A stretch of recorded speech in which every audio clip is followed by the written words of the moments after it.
Welcome to the channel, guys. You got me up. No, Let's go. Man, let me go. Where you will stun yourself with the interesting and hidden parts of the hardcore pawn. Lay yourself ready for the embarking journey of the hardcore pawn thrills. From Les's anger to the Pawn Stars fighting, which will make you enjoy the curiosity it will make. You have no idea what's going on anymore. You need to retire, and I need to take over.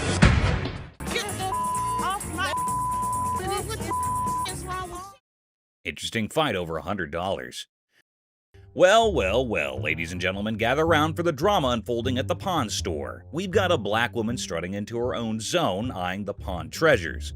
Oh, the suspense. She's in a chit-chat with Ashley, and things are looking intriguing. Is she here to shop or just to spice up the day? The plot thickens. Hi, excuse me. Yeah. Hi, I'm looking for a watch, maybe about $100. I got $100 to spend. Plot twist alert, our leading lady settles on a band and confidently asks for the moolah. But hold your horses. No haggling? That's suspiciously smooth. Ashley, ever the skeptic, checks the currency. What does she get? A gift card. Oh, the audacity. No, What is this? it's a $100 gift card. $100 gift card? Ashley questions the magic gift card, and our heroine insists it's worth a whopping $100. Cue the showdown. Ashley's like, this isn't Hogwarts. Your card won't make the price disappear. Did you see a swiper? Look, you the ugliest two sisters I've ever seen in my life. The tension builds, and it's not your regular pawn shop banter. It's turning into a comedy of errors. That is not our gift card. Hold on to your hats, folks. Ashley's patience wears thin, and she's ready to unleash the ultimate weapon, the security guard. This customer's pushing it. Brace yourselves, she's being escorted out, shouting like a soap opera diva. Get my money. Hey, Byron, show her where the money's at. My money. He's gonna show you where the money. Did she just challenge the security guard? Hilarious. He's escorting her out like he's the hero in an action movie. Man, they took my money, man. Somebody want $100. In this surprising tale of pawn shop charade, our leading lady turned her routine purchase into a blockbuster showdown. Who knew a gift card could cause so much chaos? Les Gold's temperament control. So, here are two black men coming to Seth, probably for some purchase. Man, I need to get about 6, 7 iPads, man, and a couple TVs, man, 3, 4 TVs. They're asking for the iPads, probably, and see, there they go. They're asking for all the iPads without asking for the money. What a ridiculous purchase. Their fierce behavior is getting attention, and Les Gold is here to watch upon them. Seth asked for $25 for all these pieces. Oh, 25 piece, my man. 25 what? $25 a piece. Okay, the matter is getting serious. They're arguing. The men are not ready to pay $25 each, and here we go. They smash some scrambled money into the table. Holy crap. Man, we got money, You spend good money in this motherfucker, bro. Time, man. And your forehead's too big always to be that. Les Gold is joining them, quite furious, arguing to pay the reasonable price Les Gold tried to handle. But the matter is getting serious, people. They are insisting on getting them all for a few dollars and forcing them to give it all. Seth and Les got angry and tried to sort it out. Nothing higher, bro. We Nothing can't higher. sell you those, I'm sorry. We ain't leaving this motherfucker till we get the deal we want. Les is making a mysterious move and asks Seth to find a bag. Les, infuriated, gathering all the money together, and what is going to be done now? Ashley noticed and got into the argument. Both men continued speaking rubbish and bullying. Oh no. This is exactly the kind of situation that we don't need right now. Les is taking their money and both of the men are out of the store. He is bashing and going outside to let them out while the men are constantly challenging and bullying the Pawn Stars. Really? Well, how about this? How about you? How about yeah? And the machine works. Even Les sounds impressed with the speed and accuracy of the expensive device.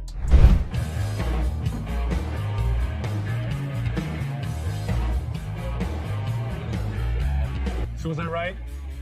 You know, sometimes I have to admit, you made the right call. Good work. Keep it up. Les doesn't mind losing a bet to his kids, especially if it earns him more money. I'm here to sell my collectible Amazing Fancies issue, and it's 24 karat gold and sterling silver, and it has Stan Lee's autograph as well. This is all original casing and stuff. There's only been like 1 or 2 that's been sold since like 2003. So I don't want it, because it doesn't match anything I have at our apartment. Can we talk about this woman though for a minute? Why would you be in this relationship? I don't want to take this from this guy. Bobby J, enough. A guy brings in a really interesting piece to the store at the behest of his controlling girlfriend. Ashley only wants to focus on business, but Bobby J is quite bothered about the customer's relationship. Unfortunately, it's not 24 karat gold. Oh, it's not? It's plated, which decreases the value a lot. Let me ask you this. What else have you had to get rid of? Nothing. No, it's the only reason.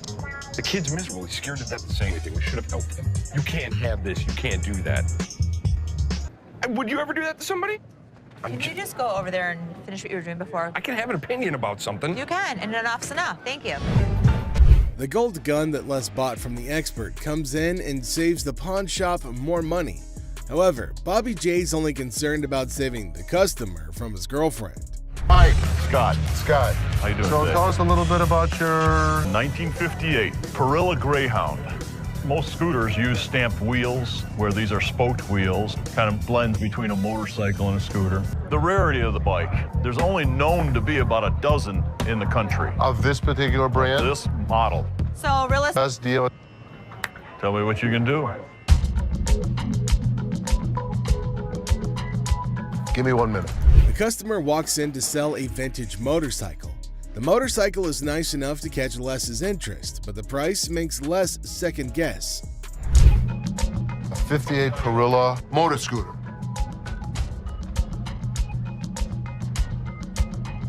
This is it. Holy that's him.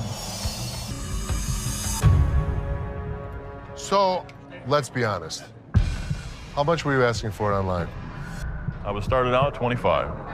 And then what were we gonna do, raise it? This guy is trying to screw me. How can you get more if you have it online for $2,500? I took it off because nobody wanted to buy it. It's there. Yeah, don't bull us. No, it's not the bullshit. Les and Ashley don't appreciate this customer's attempt to play a fast one on them. I was ready to make a deal. But your dishonesty just pisses me off. Don't come in lying to me and telling me that you got it out there for $4,000 and you're selling it already for $2,500. Next time you try to sell something, don't lie to somebody you're trying to sell it to. Tell people the truth. It'll get you farther. Yeah. Don't come in bull me. Do you think we've become what we are today because I'm stupid? Good work. Thanks to Les' expert, there's gonna be no deal between Les and the scooter owner. This next guy brought in something, and you won't believe what it is. You want $950? This guy walked in all eager to sell something big, and boy did he deliver. When he unveiled the item, everyone's jaws hit the floor. Well, I hear you guys buy silver. We do. That's the Silver Surfer. I'm talking about a life-size Silver Surfer from the Fantastic Four. Can you believe it? This thing is massive and made entirely of silver. It's a sight to behold. Now, let me fill you in on the backstory. This customer explains that this Silver Surfer was actually a display piece for the movie Fantastic Four: Rise of the Silver Surfer. They made a total of 1,500 of these bad boys. Can you imagine? But here's the kicker. Is it actually silver? This is literally just a regular mannequin and plywood. The customer reveals that this is just a regular mannequin covered in a vacuum metal plastic wrap. He actually got it from a movie theater where he used to advertise. And get this, he owns his own comic book store. I advertise that, and I own a comic book store. I said, and that's how he managed to convince the set designer to let him take it home. And the next day, it was proudly displayed in his shop for the next 5 years. Talk about a cool collector's item. Now hold on to your seats, because things are about to get interesting. This guy is asking for a whopping $2,000 for the Silver Surfer. And let me tell you, he seems pretty darn adamant about it. Like, take a look at this. I want $2,000 for it. Why? Ashley, always the one to ask the tough questions, wonders why it's priced so high. The customer confidently explains that outline. It's actually valued at $3,000, and he wants a fair price for it. Oh, and here's a fun fact for you. The Silver Surfer was actually voted one of the top 50 most recognizable comic book heroes in America. Pretty cool, huh? Ashley, being the shrewd businesswoman she is, gives the customer a reality check. She offers him a lesser amount for it, stating that it's the best she can do. But the customer stands his ground and refuses to go below $1,000. That's quite a gap to bridge. Willing to buy this from you for $500. But then in comes Seth, our resident genius manipulator. What he does next and how he convinces the customer will truly shock you.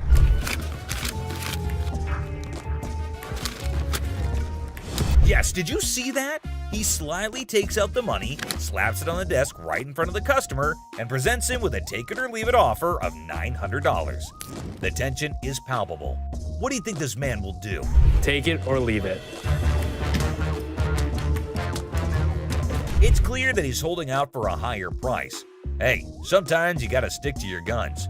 Well, after giving it some serious thought, the customer ultimately did decide this. It's a pleasure. We're gonna go surfing on home. See you later. And walked away from the deal. But wait, there's more. You think Les will let him walk away like this? Les has something up his sleeve, and he does this. Where I want it. If you're gonna walk for $50, you're gonna pack it back up, you're gonna take it back. Well, after mulling it over, the customer finally caved in and agreed to Les's offer. That's the kind of influence Les has, folks.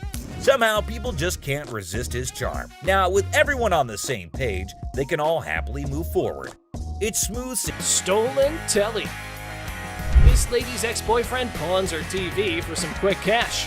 With determination, she enters the pawn shop and confidently declares, "I'm here to rescue my kidnapped TV." I need to get my stuff, my 2 TVs. I need your ID or the tickets. I don't have no ticket or no ID. My stuff was stolen and pawned from my boyfriend. We need him or the tickets. Or What you need him for? He ain't even nowhere around. Ah, the policy police strike again. No ticket, no claims allowed. And in a spectacular display of logic defiance, here's how she responded to the situation. Listen! Don't land on my window! Bitch! Well, if I'm gonna have to get ratchet. You don't pound on my window! Yes, I can! No, you can't! Oh boy, it seems like someone stirred the hornet's nest. But fear not, Ashley swiftly shut down those threats like a master conductor. Lesson learned, universe.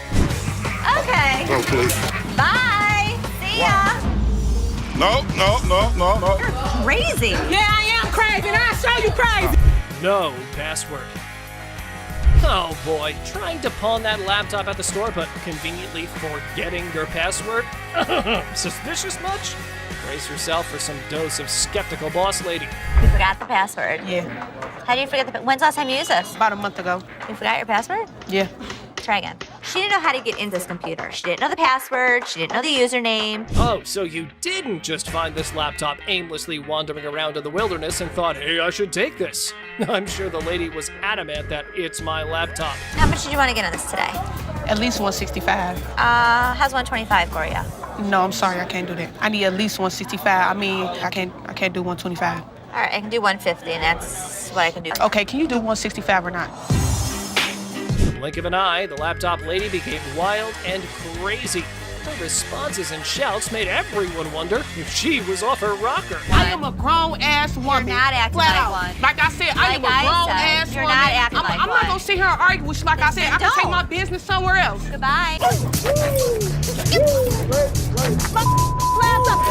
punk ass up, but you ain't getting my motherfucking car. I got my laptop home. I ain't leaving this bitch till you give me my money. I need my mother Time to go. No. My friend's laptop. Are you low on cash? How about you swipe your laptop, hoping to make a quick profit at the nearest pawn shop? If you want to give it a try, just watch what you're heading into. What the hell? You mean to tell me you don't stole my damn laptop and I don't blame them damn kids for this damn laptop or this damn... That's how you don't blame me? We supposed to be friends? Got me up. Take my laptop. Ugh, that tension, right folks? However, our big boss Les was unable to fully comprehend the conflict. And he couldn't care less. These people were just up to making a fool of themselves. I think that these women were fighting over laptops. Watch your punk ass home, bitch. Watch your punk ass home. But you ain't getting my car, you bitch. I got my laptop home. But we, being a sucker for drama, sorted it all out. Apparently, somebody's valued belongings were stolen by their BFF. What chance do they have of surviving this unthinkable betrayal? My laptop all this time, and I'm y'all thinking these out? He got my.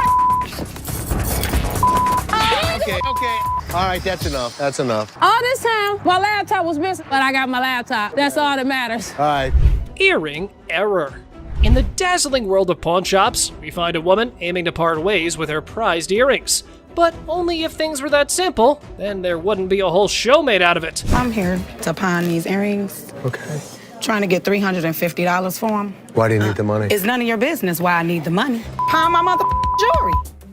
We all know that our big boss here has quite a keen eye for the merchandise he deals with.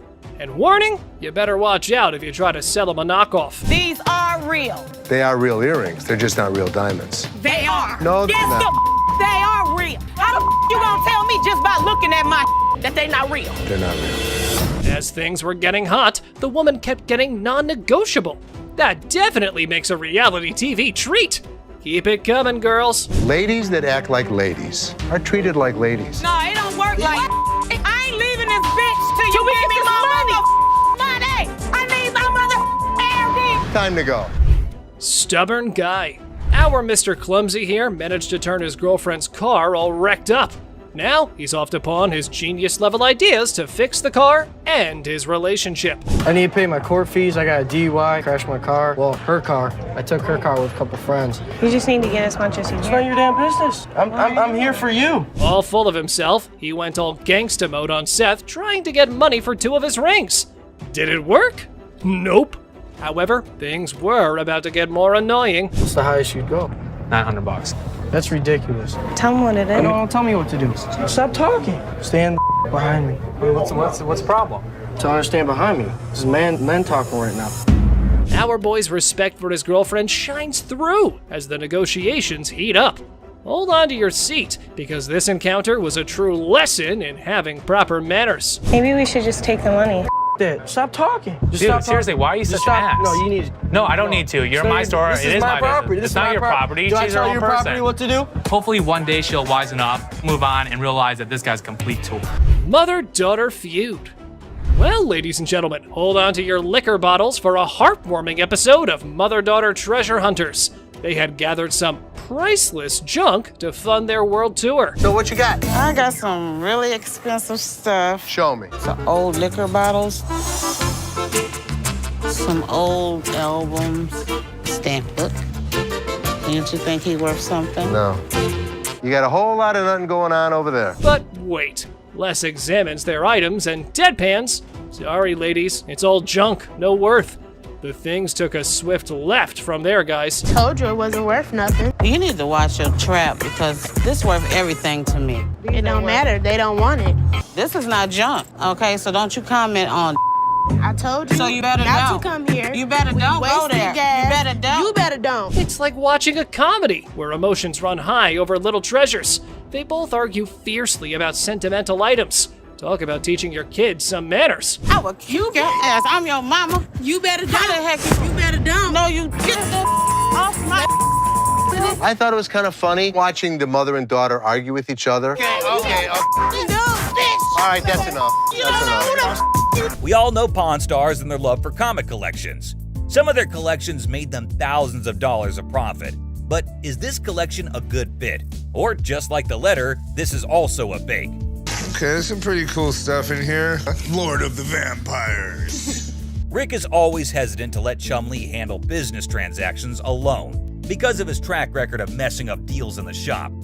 However, this time it wasn't Chumlee's fault, as he unwittingly fell victim to a scammer. She bought 7 boxes stacked up with all kinds of comics. To be honest, that many boxes of comics are a scary purchase, because you don't know if they're even the first collection or just local stuff. But as always, Chum was all too excited about it. Dude, you acting like you're an expert in this. You better get somebody down here that knows what they're talking about. Well, Chum validated his interest by saying it was from the Bronze era of comics and could be sold for a pretty good price. But is that the truth, or is he just reasoning it and being lazy to call an expert? They're from the Bronze Age of comics, and bronze is only 2 steps away from gold. And there's 7 boxes of these babies. Well, Chum, we don't think you should have tested your luck so much. He just said, sometimes you can feel the deal, and went on without consulting an expert. She's asking $2,000 for it. Again, that's a lot of money. He bought them all for $500. I personally think that's a lot considering he knew nothing about comics and didn't even check the other boxes correctly. Well, guess what? The deal is closed, and Rick walks in and asks Chum to go get them checked by an expert. Yet again, I have no hopes for good news, but let us give it a shot. It's astounding how out of 7 enormous boxes of comics, the expert could only manage to salvage a measly 18 books with any real value. It just goes to show how difficult it is to find truly valuable items in a sea of worthless clutter. You got First Taskmaster, First Nova, Red Hulk, some good stuff. There's Doctor Strange in there.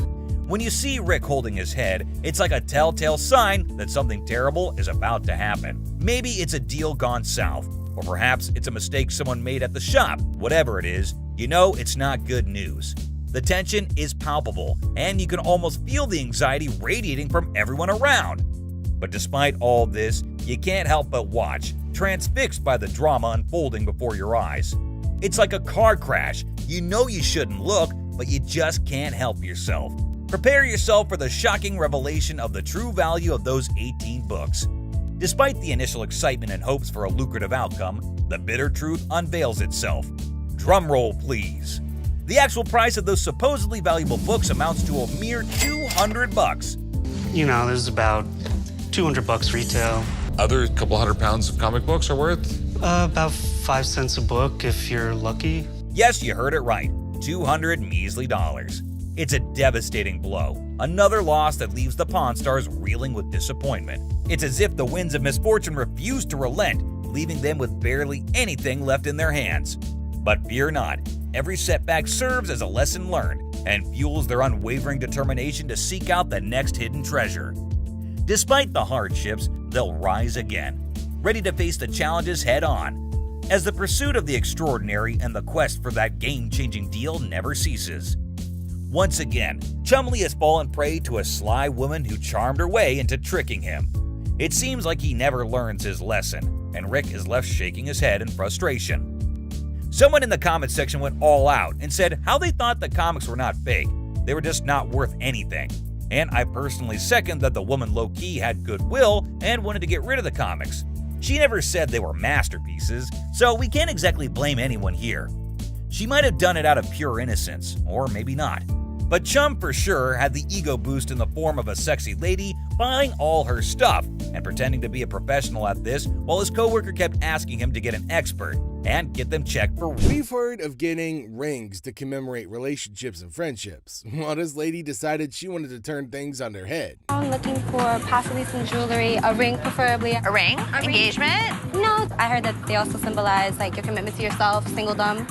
So, singledom, yes. Ashley immediately carted out all the rings she could that would be befitting that purpose, but the lady felt they were too expensive. With round diamonds on the side, set in 14 karat, and that one's $675. I like it. But, I mean, I don't think this ring is worth. And here comes the part where she tries to haggle on the price. $450. Let's see how serious you are. $500. $425.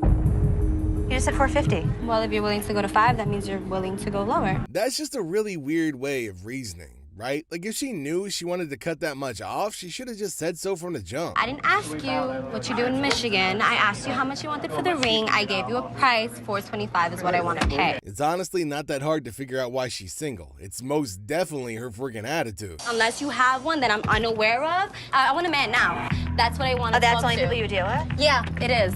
So do you have a penis? If so, whip it out and I'll deal with you. She's probably been just getting away with a lot of things due to her looks, but unfortunately for her, she ran into Ashley, who don't give a what. You ain't gotta touch me. You're crazy.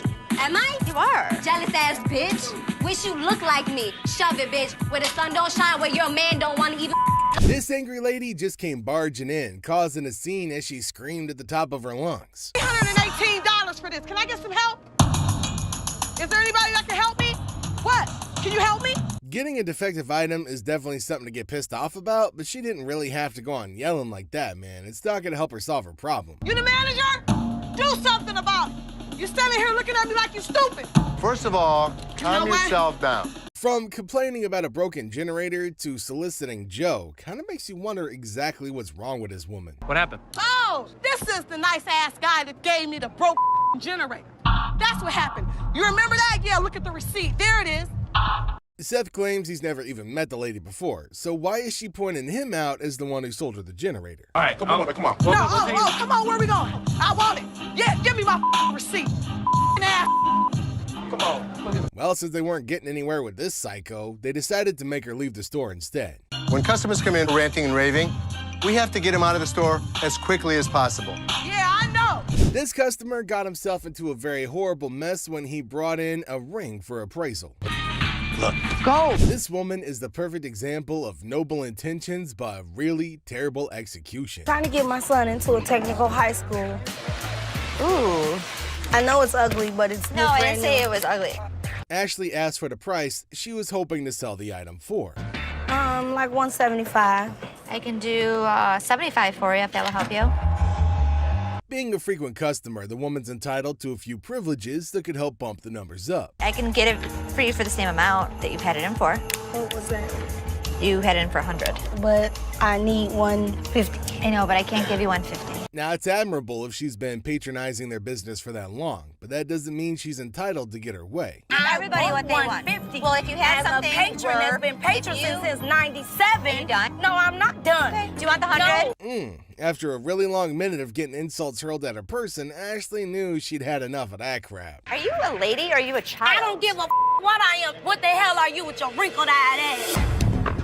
Any attempt to calm her down just ended up falling on deaf ears, so she got herself kicked out. And don't think that you won't, because all I gotta do is make a phone call. You know what? Wait. Get out. I'm not going out of here. Get out. Put me up. Out. And so the trouble continues. This lady established her position as a troublemaker the moment she walked into the store. What's wrong with this place? Who do I talk to around here? Can I help you? Yeah, you sure can. It's always been part of their policy to never hand over refunds to customers. All they could do is give them store credit or hand over something else of equal value. This right here. Okay. So you want a cash refund, you said? Yes, I did. Okay. It says no cash refund. For a native English speaker, this lady seemed pretty clueless about the meaning of those words printed boldly on her ticket. So here's your option. You have 30 days to make payments. I don't want to make no payments. This is a bull. I just want my refund. Can I get my damn refund? In an attempt to insult Ashley, she made some really odd noises that would probably be reminiscent of what you'd think of a raptor sounds like. I want to hear it. I can get loud just like you and make a scene if you want. Or you can act like a lady. The customer is always right. Well, after that freaking weird display, it was pretty clear that this lady was in fact not in the right state of mind. I ain't going nowhere now. Damn. Next up is a lady who came into the store to retrieve her ring, which had been pawned secretly by her husband. Bum bum bum. Hi, manager. That's me. How can I help you? My wedding ring that's $5,000, you guys have it. I want it back. She explained the issue at hand to Ashley, hoping she could at least work something out with her after. There's a pawn slip from you guys. I put it back in his wallet. So your husband stole your wedding ring? Yes. Her intentions were noble, but there's just no way she's going to be walking out of the store with the ring without the ticket. I want my ring. Can Okay, you so get let in me- the computer Okay, so and let look me up the name, okay, tell me how so- much I owe you, and give me my That's all I want. And she just had to go and piss Ashley off. Now, that's not going to help her case in any way, shape, or form. That's all I want is my ring. That's it. It isn't that Take hard. your pretty little feet, walk your pretty little legs out of here. Having had it with her and her terrible attitude, Ashley asked her security to escort her out of the store. It's time to go.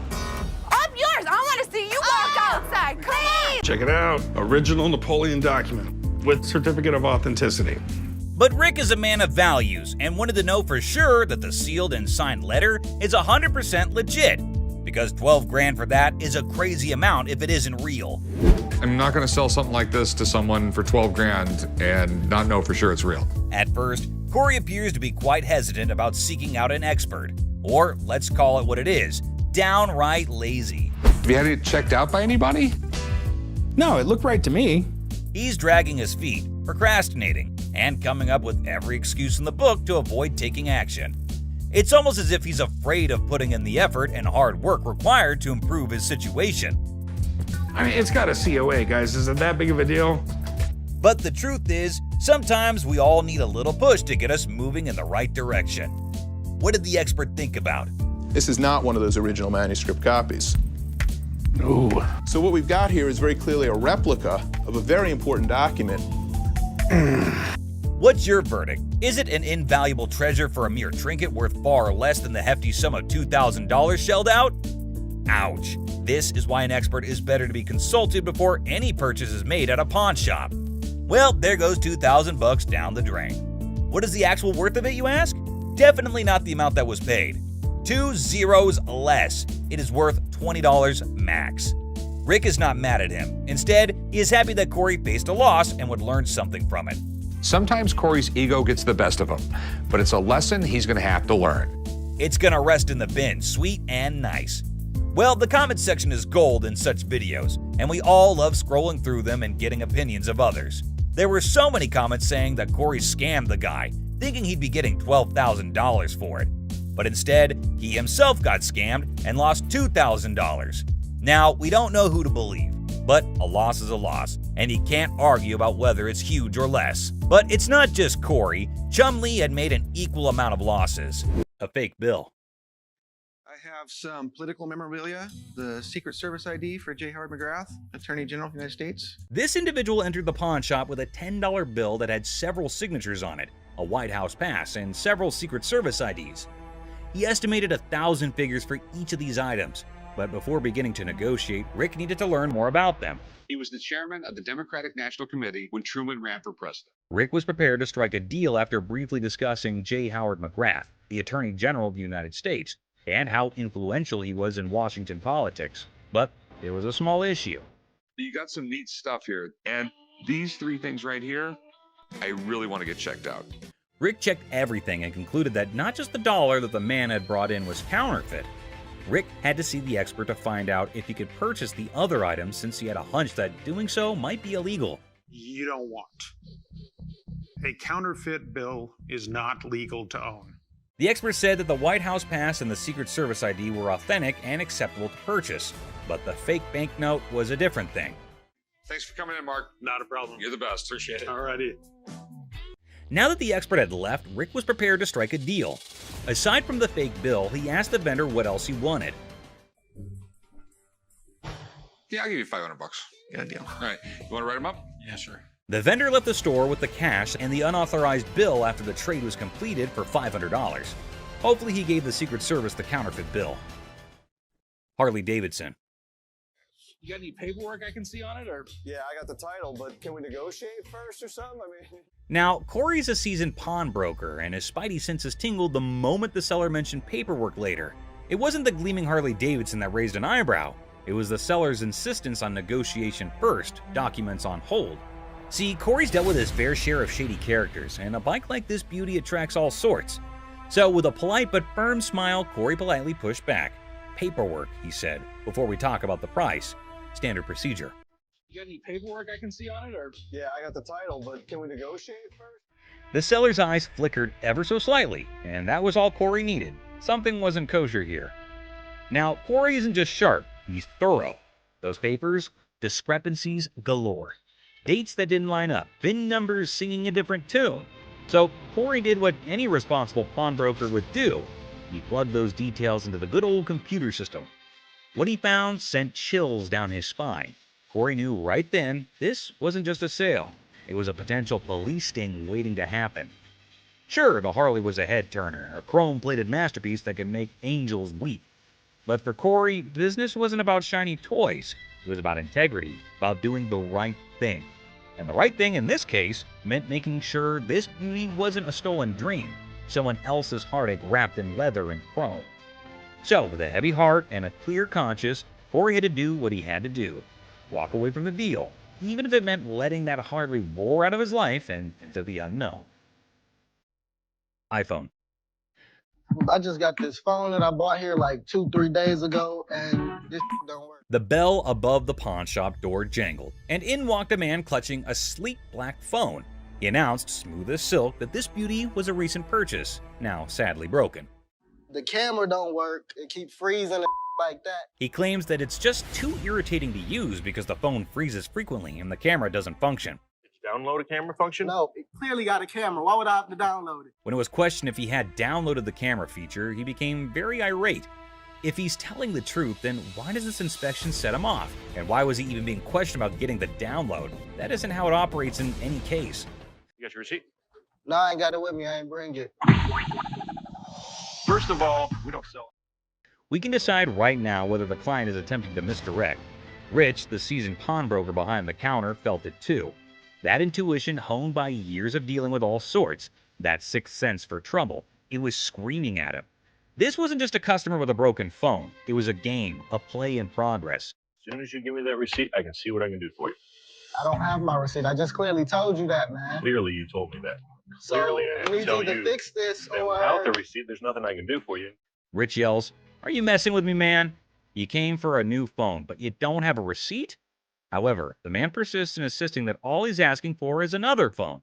If he said clearly one more time, I was going to clearly have to knock his freaking head off. We're all aware that Rich needs the receipt. You, my man, are not. Who sold the phone to you in the first place? Somebody. He here. When questioned who exactly had sold him the phone in any case, he quickly pointed at any random employee. But we haven't had one of those out for sale since I've been here in 6 months. I mean, I just seen you in 2 weeks. Furthermore, it appears that the youngster he pointed at didn't know why he was being called for. Thank you very much. I appreciate you coming on over here. You can go back to selling that computer. All Rich knows is that it's an iPhone, but he's more irritated by something else. What's more, clearly it was working out. Can you go show him how it works? Take a picture out in the parking lot. And then, like a burst dam, the story spills out. The phone wasn't his. The purchase was a shady deal in a back alley. The frustration wasn't with the camera. It was with the consequences. The cold sweat of a gamble gone wrong. With a sigh, Rich ushers in the man and his broken phone out of the shop. The heavy silence echoing their unspoken pact. The truth had been told, the game was over. That's all for our video. We hope you liked it. Please comment, like, and subscribe. Don't forget to hit the notification bell for more videos like this. Share it with your family and friends. So this customer walks into the shop with this antique necklace, claiming it's been passed down through generations. Can you help me, sir? I'm trying to get a nice deal on my antique necklace. It's been passed down from generation to generation. My grandfather gave it to me, okay? Les isn't exactly doing cartwheels because this necklace isn't blinged out with diamonds or gold, just some crystals. But the customer's on a mission for a sweet deal, even if it's not a precious metal masterpiece. My grandfather gave it to him. But Les, being more into precious metals than history, isn't interested. So, how much can I get? Well, you can't get anything. It's not diamonds, it's not gold, it's just crystals. Now hold up, Les spots the customer's rings and gets that twinkle in his eye. But the customer's all like, "I want a deal on the necklace, dude." Les, though, is playing hardball, saying they only dance with precious metals. No crystals invited to this ball. Customer's rings catch Les's eye. I'll take your rings. The rings ain't for sale today. How much would you pawn this for? I won't take that in pawn because we only take precious metal. Now cue the shouting match. Back and forth negotiations, but it's like a standoff and no deal is going down. Now, take it. But I think you need to work something out with me, man. What he standing here for, man? Tell me, brother. It's antique, man. Nope. The customer tries negotiating with Les, but no deal is struck. The security, though, offers a deal of their own. Customers are not thrilled, yelling about deals and fairness. It's a bit of a scene, you know? But here's the twist. Les finally gives in and says, "Alright, give me those rings." Customer storms out, still yelling a bit. Whew, man. Antique shop life. Am I right? An antique, bro. I don't want to talk. Me and you. No deal. Deal. No deal. How much you gonna give me for? Let's talk about it on the way out the door. Hey, hold on, man. Hold on, bro, man. Hold on. I can leave on my own. Hey, what's up? Big fella? Have a nice day. Gave me something. Give me the ring. I'll take the ring in pawn. Don't worry about it. These two guys roll up to the pawn shop claiming they got hustled out of their laptops and dropping hints that a shop employee might be in on it. Tough back. There's two guys out here that are saying they were scammed out of their laptops. Les, the big boss, gets called in to handle this mess. As the duo spills their story, turns out they handed their laptops to some lady outside the shop, lured in by the promise of cash and laptop return. Tell me, She pawned 2 of our laptops, and she told us she was gonna give us the money and the laptops back because she knew somebody. Les is legit shocked. These guys expecting help after a sketchy deal? Nah, no way. You can see it on his face. Neither. Okay, wait, you pawned something? Yeah, she had the ticket. When did you pawn it? Today. Now the guys want Les to switch the ticket for the laptops, but Les is playing detective. He's like, when did this supposed pawn deal go down? Today, they claim. Les smells something fishy and wonders if his employees are pulling a fast one out of his way to help them. That's what we were trying to contact the owner because we want. I am the owner. I'm just trying to switch the ticket so she can't have them. You can, it's in her name. Legally, Les says the laptops belong to the lady. He can't just hand them over. The guys are desperate, suggesting a name switch on the ticket, but Les is like, nah, those laptops are technically hers. I wanted to know if I can't do it because, according to law, they belong to her, not you. Oh my God, Sal. You just Okay, so Les is in the mood. If they can ID the employee involved, he'll hand back their computers. They leave, but they can't deliver, depending whoever the employee is. If you can find out which one of my employees, you give me the guy's name, I'll give you the computers. Find me out what I need to know, I can make magic happen. Les, a pawn shop pro, suggests they hit up the cops and file a report. Guys are desperate, try to negotiate, but Les shuts down any rule bending. Every transaction we did today is still accounted for, so it's here. All you guys need to do is fill out a police report. We can handle it that way. Les shuts down any notion of bending the rules, highlighting that their laptops belong to the lady. any way I can just switch the name.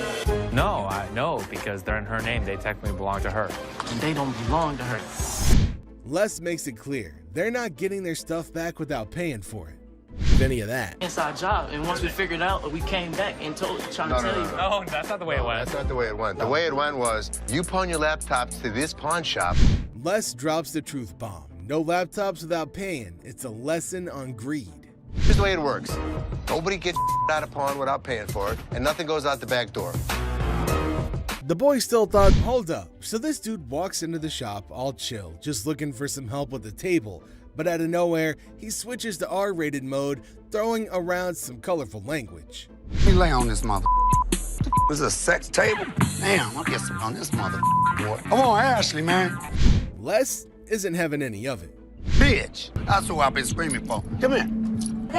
Get your ass over and shut up. He's like, Ashley, we need backup. Shut this down. Now it's getting wild. Dude is on a bed. There's commotion. It's like a party, but not the good kind. Get kicked in the face? Look, let me ask you something. No, you be quiet. Look, come this way, baby. If you let me, I'll be slapping that ass. Les steps in and drops the truth bomb. We're not turning this place into a free-for-all. But hold on, he's not just playing referee. There's the threat of a face kick. Yikes. Really? We don't think so? You don't disrespect my daughter-in-law? Les isn't messing around. He tells the customer to get off the bed, making it crystal clear, don't mess with my family. His family. I'll tear that up, boy. I'll tear that up. Tear that out of here. Understand that? The customer throws out an apology, but man, what a scene, right? I'm sorry, man. I'm sorry, Les. I'm sorry, man. So this dude walks in, right? And he brings in some equipment, no beating around the bush, and straight up expects a cool $100 for it. Can you believe that? Like, I'm trying to get at least $100 for it. $100? Yeah. I won't even be able to sell it. Well, the guy just flat out tells him that there's no way he can cough up $100. So the customer's disappointed, but hey, at least he's keeping his cool, right? So how much can you give me, man? $20? Well, we're clueless about what this dude's gonna pull off next. But hold up. Seth comes swooping in to handle the situation like a boss. Let's see how he tackles it. Sitting on the back? Do you know what it is? It don't matter how many you sitting on in the back. Because then I can't. Well, things are seriously heating up, and it's turning into a real mess. Seth tries to talk some sense into the guy, but he's just not cooperating. And instead, he's shouting like there's no tomorrow. $1 for this. You paid $200 for that, I overheard? Yeah, I mean, really, you paid $200. So Seth breaks it down for him, saying it's not even worth $100. But this dude is now causing a scene, making a big fuss that's grabbing everyone's attention, to be honest. I'm trying to get money for it. I've been waiting in this line for an hour. I need more than two. This guy seriously needs to calm down. He's dropping way too many curse words. And honestly, it's gonna be his one-way ticket out of the shop. That's when Les steps in to take charge. Let's see how that plays out. You gonna do old man? Who are you calling old mother? Old man? No way, he actually said that? Like seriously, what the heck? This guy just keeps digging his own grave, making the situation even worse for himself. Brace yourself, because what he does next is gonna leave you absolutely stunned. Really, mother? I got this. I got it. You wanna give me more than 20? Oh my god, seriously? Can you believe it? This dude actually tried to mess with Les and thought he could get away with it without being kicked out. That's some messed up behavior right there. Like, what on earth was he even thinking? Wait for an hour. Really? Me? You? Well, he totally got what he deserved. But guess what? That's not even the end of it. Brace yourself for this next one. So, this lady strolls into the store wanting to treat herself to a fancy watch. She's all sweet and ready to drop some cash. What could possibly go haywire, right? This will be good. Okay. This one. This is really pretty. Now, this lady is seriously contemplating whether she should go for it or not. So, what's your take on it, guys? You think she'll end up taking it or not? That's really pretty. It's really Looks good on you. That was 100. 100. Okay. She went for it. Well, everything's going pretty darn smooth so far. I don't want to jinx it, though, so let's just wait and see what unfolds next. Here. No. What is this? It's a $100 gift card. $100 gift card? Hold up. Is that for real? She whips out a gift card with all this confidence, and hey, is that some kind of new payment method now? Ashley looks totally baffled by this turn of events. Not a gift cards. What would you call it? It These says are preferred customers. Right. Man, this lady is already super worked up the moment Ashley spills the beans that it's not a gift card. And she goes on to explain the situation. Talk about major agitation right off the bat. It allows you discounts on the sales floor. You can't swipe this card and apply. This lady is seriously caught off guard and maybe just can't handle the fact that it's not a gift card. And well, she's getting a bit too aggressive, folks. You know, the kind that usually gets shown the door and tossed out of the shop. Turn around and swipe it, okay? There's no swiper on this. So you telling me I'm I gotta say, this lady is giving me some major secondhand embarrassment. I mean, it's crystal clear that the card cannot be swiped. Like, come on, that's basic common sense. But no, this woman just kept on making a complete fool out of herself. I don't understand up in here, okay? Because you I'm not about to lose, Hold on all one right? second. Let me explain this to her. Man, the way this woman is yelling, it won't be long before she gets the boot from the pawn shop. This customer is completely unreasonable, dude. But hey, props to Ashley for still trying to explain things calmly and patiently. Where do you see a swipe thing on this? Do you see a Someone needs to rein in this woman because the way she's throwing a fit over a gift card is seriously ridiculous. I mean, does she not even realize how foolish she looks? Just look at her, still going on and making an absolute spectacle of herself. Somebody want to buy a preferred gift card? There's not $100 on it. There's not. Man, people can really lose it sometimes. It's wild. Meet my lawyer. A woman storms into the pawn shop, swearing their diamond earring and turning her ear green. And guess who's with her? A lawyer, no less. I look at his earring that he says is turning his ear green, and it's a fake diamond with a fake metal. This is not the correct earring for the receipt. I got my lawyer with me. This is wrong.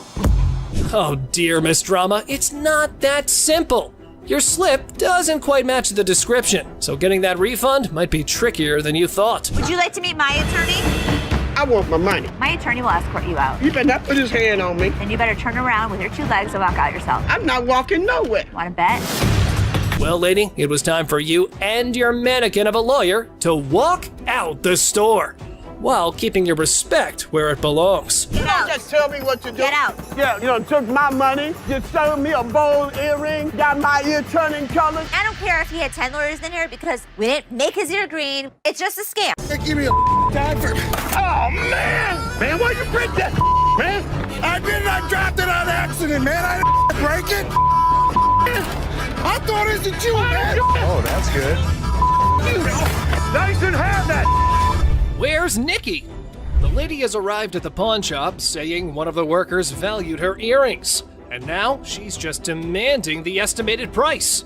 What a mind wreck, I gotta say. Who'd you talk to? Nicole? Over the phone? Yes, But ma'am. we don't see them over the phone. She is lying. Can I see your merchandise while I'm at work and while you're sitting in your living room? You need to come in, you need to evaluate your earrings, we need to test them. Where Nikki at? Nikki. Nikki, Nicole. Ashley, ever the detective, was in suspicion mode, attempting to dissect the situation. However, the customer's reaction swiftly threw a wrench into her gears. Listen, it's real diamonds. All I know is I need my 400. I'm looking at the diamonds, and I know right off the bat the weight is just not gonna make it. I can do 185. So what you're saying is you're not gonna give me that $400, right? No, I'm not. And you're not gonna come in here demanding money from me. Yes, I am, because that's what I called for. Well, it appears our lady has raised some eyebrows about her sanity. The idea of consulting Nikki to identify this loudmouth was now on the table. Where this bitch at? Excuse me, this is Nikki, and Nikki, she claims she talked to you at 10 o'clock this morning. I don't even know her. I need my money right now. She was very confused, but I know one thing for certain, Nana needed to go. Phone call lady. This one time, an elderly woman disrupted the quiet at the pawn shop with her booming phone PC. Two older folks enter the pawn shop with 1970s computers. They hope to sell them to fund a trip out west. Let's see if they were able to enjoy the blast from the past. Got some equipment here. So how much are you looking for? About $900. To be honest, if you bought these new, it's about like 400 bucks. We need more than that. Yeah, we need more than that. What I can offer you is $0. $0. Things took a sudden turn, and honestly, it felt like we stumbled into some reality TV treat.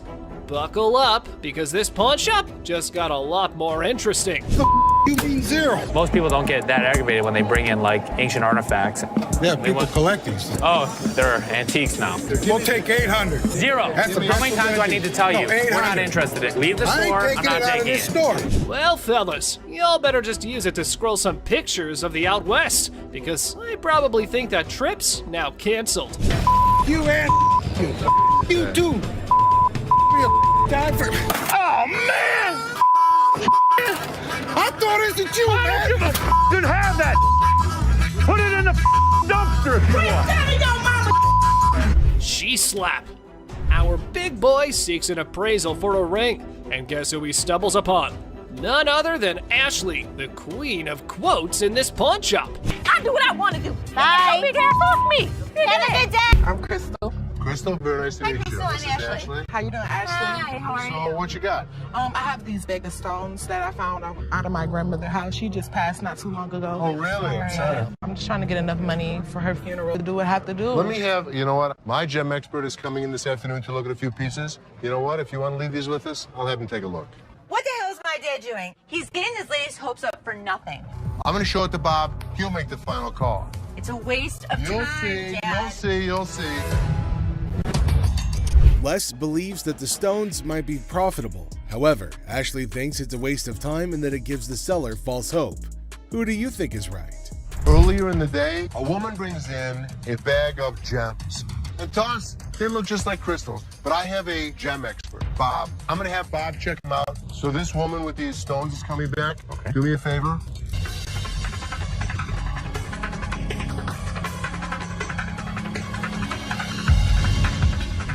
These are nothing. We never get hits like this. What do you praise that at? Guys, here she is. We're going to change this woman's life. She's gonna flip. Yeah. Les is confident that Jim, his expert gemologist, will give him positive news. This time, Les's instincts are right on the money. You're going to change her life. This could change her life right here. Okay, here we go. Oh my God. So, you're in hard times right now, right? I don't even know how to break this news. $10,000. Oh my God, are you serious? Congratulations. Thank you. Thank you. All right. My God, guess what? They just gave me $10,000 for Grandma Jules. Yes, I'm so serious. I'm glad I came up here today. The woman gets more than she expected, but if Les gave her $10,000, just imagine how much he would make for the precious gem. These are walrus peni. Walrus? Penises. Why? I'm pretty sure I'm right in line with what you can find on the internet. $600 each for those, and $600 for them. There is no way I would take less than $500 for those apiece. Correct. Just wouldn't do it. Let me just go look. Two customers come in with some of the weirdest items you'll ever see on the show. Les has to take a second to understand what he's dealing with. Yeah, you're 100% right. How the hell did you know about that? Holy Bob. He's really proficient in anything that's hard. Yeah, I mean, this is it. My guy knows about these things. Right. Make us an offer. Thank you so much. Thanks for coming in. Bob is an expert on all sorts of things, including the reproductive parts of a male walrus, for some reason. The expert really saved Les a lot of money with his odd knowledge. Skull of an elephant. Really? It's very unusual. It's very unusual. How did you get it? My best friend had it, passed away, and I inherited this one. It's where the tusks were. I understand that. It came from Africa? Yeah, right. Well, I So- can promise you nobody's ever brought in an elephant skull, ever. That I can Little tell you. unique. How about 500? Nope. 500, I'll take it back. Throw it in my family room, even though my wife don't want it there. How about 12? How about 5,000. That's as low as I'm gonna go. It's definitely elephant season for Les, but will he be inclined to own this piece of an African elephant? Let me talk to my elephant expert. Africans are more expensive than the Asian ones. Africans are. So you don't really want to lug it back home, do you? No, I don't. So, 600. 700. I believe he'll put it in his own personal collection. It'll have a decent home. You are Thank you. 51, 2, 3, 4, 5, 6, and 7. Thank you. Thank you. Les consults with his expert, and then he uses that advice to close down a good deal for the pawn shop. Robert Ashley, the deal expert, finds a customer with a car seat missing its base. Can Ashley make a deal, or will it turn into a funny situation? Ashley faces a funny moment. A customer wanted a Chilla scarf, but it's really just a bunny. Get ready for a wild time. So in walks this dude looking like he just stepped out of a heavy metal concert. Tattoos everywhere, face carved up like he had a disagreement with a razor blade. He's all like, "Hey, call me the devil." Seriously? Who does that? But hey, anyway, nice to meet you, Lucifer. Then he drops this bombshell. He's 2,500 years old. Hey, what's going on? Hey, man, it's a nice refrigerator. Get the out of here. Come on, refrigerator. You're stupid. When you start attacking another... Yo, better get this right because I ain't got nothing. Please, listen. Nobody don't got time for this. Yo, get this old ass right. You gotta get my Campus deal. Buckle up the antiques, guys. We have a man who's brought in a piece of the Victorian century to sell at the pawn shop. Get ready for a blast from the past. I thought this was one of the coolest compasses I have ever seen. It had brass around it. It was really in immaculate condition. How much would you really take for this thing? 150? It's an early century antique. I don't believe there's a great many out there. No matter how much you like the item, our Les here decides to do a little investigation before pulling out the big bucks. And take a look at what he finds out. There are huge collectors out there. I think I can make money on this thing if I can get it at the right price. He wants 150, and here you can buy it on the internet for $33. I was surprised at the price. Oh my! It seems we've uncovered a big old cheat. Now that we know the truth, let's gather our courage and confront the seller. Get ready for a showdown. I've been doing this a long time. Do I look like a idiot? No. How much you have it listed for on the internet? Don't think we're stupid. I understand. Come on. No, you don't. Because it's very rare that I get fooled. Here's the way it works. Take your compass and get your ass out of my store. Refrigerator. Well. Guess what we stumbled upon?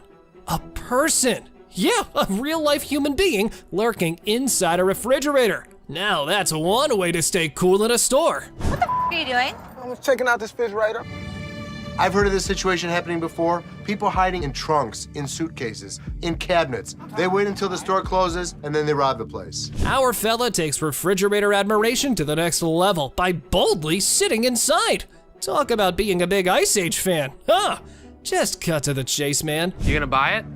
I was thinking about buying it. Don't you normally check it out by looking at it, not testing it out? Sometimes. What are we gonna do, rob us? This mother is not getting away with it. Not here. Get ready, everyone. An exciting scene unfolded when the store owners confronted a potential thief. What an electrifying clash we're about to witness. Come on, man. You kind of remind me of like a crackhead Snoop Doggy Dogg. Tell you right now, you take another step, it's gonna be your last step walking. Were you gonna stay in there all night and come out in the night? What if this guy is part of a bigger team? I'm worried. I need to figure out a solution and talk to my dad. Fake diamonds. This thrilling episode of Hardcore Pawn features a woman claiming her niece gifted her some earrings from their store. Oh, let the drama begin. So there's two problems here. The first problem, you don't have the receipt. Second of all, No cash. on the receipt it says no cash refund. One more problem that's really key to this whole thing. These are fake. Everything got off to quite a normal start until the lady customer was asked about the receipt. Yeah, apparently she was looking for a pass on that. Talk about being delusional. Two options. You pick whichever option you want. You can leave. No, I ain't going no fucking where. Second option is you can get the receipt and then Ain't no can you motherfucking finish receipt. listening? It ain't no Can you receipt. finish listening? No, It's time to leave. I'm not going nowhere. It was like a verbal storm. As far as her reaction goes, well, let's just say it was quite the showstopper. Let's see how Ashley handled the situation. This is Joe. How you He's doing, gonna Joe? show you to the front door. Wait a minute, now get your hands off. I guess Don't you're mind leaving. I'll be back. I'll be back. See you then. Little ass baby, you need to go get fed right quick. Con artist. Buckle up for this one. An overconfident individual walks in claiming to have big cash to buy something. His grand entrance sets the tone for this bizarre encounter. Let me see this one right here. This one right here. That's platinum. Yeah, I like that one. Oh, now this is real nice right here. I think I could look good when I go out with this. That one's sharp. How much is this one right here? $5.99. Hold down, baby. Hold on, folks, because this is one roller coaster of a ride. Our protagonist believes he's holding a fortune, enough to buy a $500 watch. It's a $2 bill. Okay, and it's worth $2,000. It's rare to find a $2 bill that got red in it. Now tell me they ain't worth $2,000. I'm about to go deaf right now. Oh, don't piss off Bugatti. This fellow insists that a humble $2 bill is worth a whopping $2,000. Give me a break.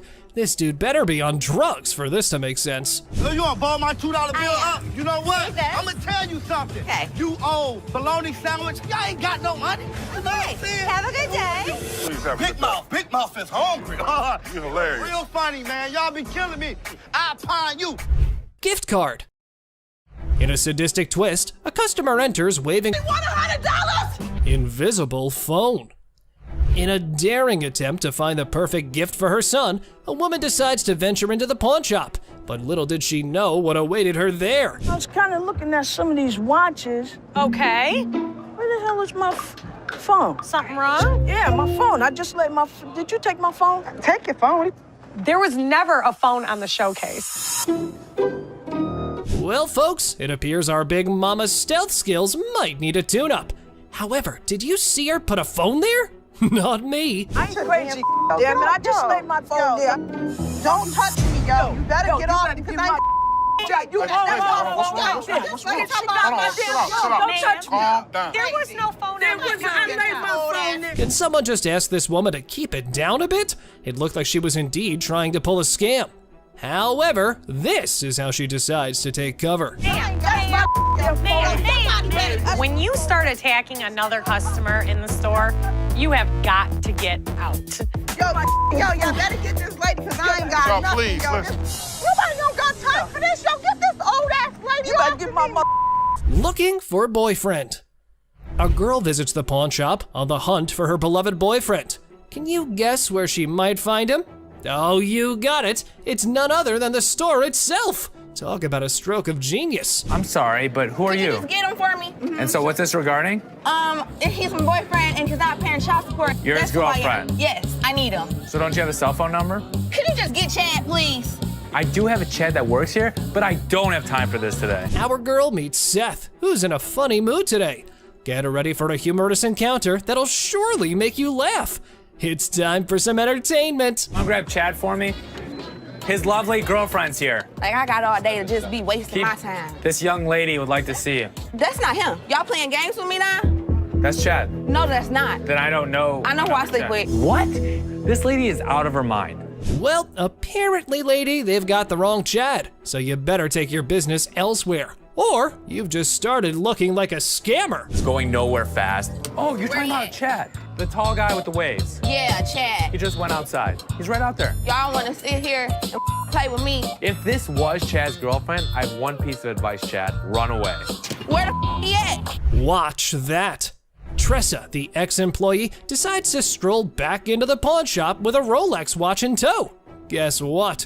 It's the one her boyfriend paid for. The guy that bought it for you disputed the credit card. No, he didn't.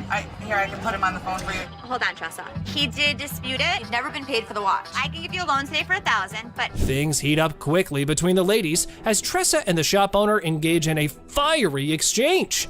How about we skip everything to the dispute paperwork? They mailed him a piece of paper to close the dispute. do you have the form on you? No, but I can call him. Okay, so when you get the form, I can give you a loan for the $1,000 on the watch. So I can give you the loan for the $1,000. That's stealing. Disputed. It's not fully paid for right now until we receive the paperwork. You're wrong right now. Now, let's all hope she can gather her dignity and retrieve that slip to claim her hard-earned cash from the pawn shop. It was time for a little redemption. Let's do the $1,000 loan, and then I'll be back with the paperwork. Honest to God, you are so wrong. Not a nice person. That's nice to say to your. How old are you? Look how you're treating me in front of my kids. Where's Nikki? The lady has arrived at the pawn shop saying one of the workers valued her earrings. And now she's just demanding the estimated price.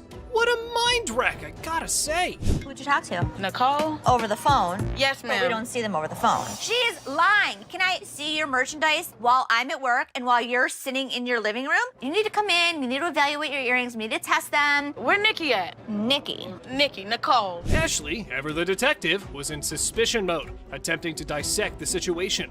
However, the customer's reaction swiftly threw a wrench into her gears. Listen, it's real diamonds. All I know is I need my 400. I'm looking at the diamonds, and I know right off the bat the weight is just not gonna make it. I can do 185. So what you're saying is you're not gonna give me that $400, right? No, I'm not. I mean, you're not gonna come in here demanding money from me. Yes, I am, because that's what I called for. Well, it appears our lady has raised some eyebrows about her sanity. The idea of consulting Nikki to identify this loudmouth was now on the table. Where this bitch at? Excuse me, this is Nikki, and Nikki, she claims she talked to you at 10 o'clock this morning. I don't even know her. I need my money right now. She was very confused, but I know one thing for certain, Nana needed to go. Phone call lady. This one time, an elderly woman disrupted the quiet at the pawn shop with her booming phone conversation. Oh boy!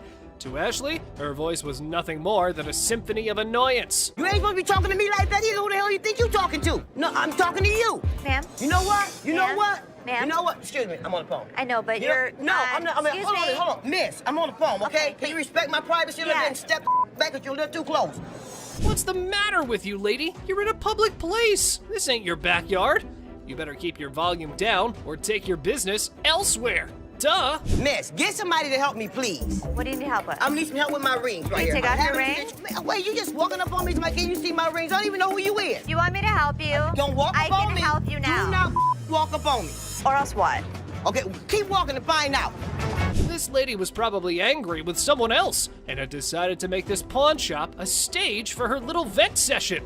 Well, here's how Ashley took control of the situation. Now, can somebody help me other than you? No. All right, that. Don't follow me no more.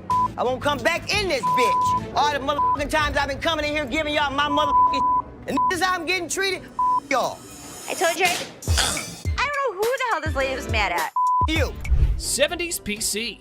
Two older folks enter the pawn shop with 1970s computers. They hope to sell them to fund a trip out west. Let's see if they were able to enjoy the blast from the past. Got some equipment here. So how much are you looking for? About $900. To be honest, if you bought these new, it's about like $400. We need more than that. Yeah, we need more than that. What I can offer you is $0. Zero. Things took a sudden turn, and honestly, it felt like we stumbled into some reality TV treat. Buckle up, because this pawn shop just got a lot more interesting. you mean zero? Most people don't get that aggravated when they bring in like ancient artifacts. Yeah, people collect these. Oh, they're antiques now. We'll take 800. Zero. How many times do I need to tell you? We're not interested in it. Leave the store. I'm not taking it. Store. Well, fellas, y'all better just use it to scroll some pictures of the out west, because I probably think that trip's now canceled. You and you too. Time for. Oh, man! I thought it was you, man. You didn't have that. Put it in the dumpster if you want. She slap. Our big boy seeks an appraisal for a ring, and guess who he stumbles upon? None other than Ashley, the queen of quotes in this pawn shop. This ring right here, I wanted to get it appraised, see how much it might be worth. I also wanted to know how much you guys would give me for it, like as a pawn, and then I pay it back. Okay, when I give you an appraisal, that's not how much I'm gonna give you in pawn. Okay. Hold on. The gentleman minding his business faces an unexpected twist as his lady swoops in, ready to reclaim her ring most dramatically. What are you doing? He wanted an appraisal on this ring. On my ring? Why'd you take my ring? Well, I wanted to see how much it was worth. Bull. You're a liar. Why'd you take my ring? Ouch! Painful lesson learned, folks. Our big boy now knows the golden rule. Never pawn your wife's ring without her permission. Priceless wisdom, I must say. Sorry. What? All of a sudden, boom, punches him, and I am dumbfounded. You're a idiot. Let's go. Right now. That's my TV. A boyfriend pawned his girlfriend's TV, and now she was on a mission to reclaim it. Looks like he learned the hard way that pawning isn't relationship therapy. My boyfriend pawned my TV, and I need it back. I don't got no slip or nothing, but I need my TV. He took my TV. I woke up this morning, and it was gone, and I need it back. He didn't give you the ticket? No, you can look it up. I can't help you without the ticket, and if it's not in your... Y'all gonna do something in this mother, because I need my damn TV from out of here. Being mad and all that's one thing, pawn shop peeps, but our lady here forgot that this store had a no ticket, no service policy. So how about you keep your volume down, lady? So he stole it from you? Yeah. Okay, so what you need to do is go make a police report? No, I need my TV from here right now. Since it's not legal for us to look up somebody else's look name. up my TV, lady. No, I will not. Don't do that to me. Or what's gonna happen? Look, bring your ass out here and talk to me. Well, peeps, because we've got a show coming, our lady just summoned the Pawn Queen, and things are about to get interesting. Can I get my TV? I want my TV. Okay, you have two options. You can leave. I don't have no option. I ain't going nowhere.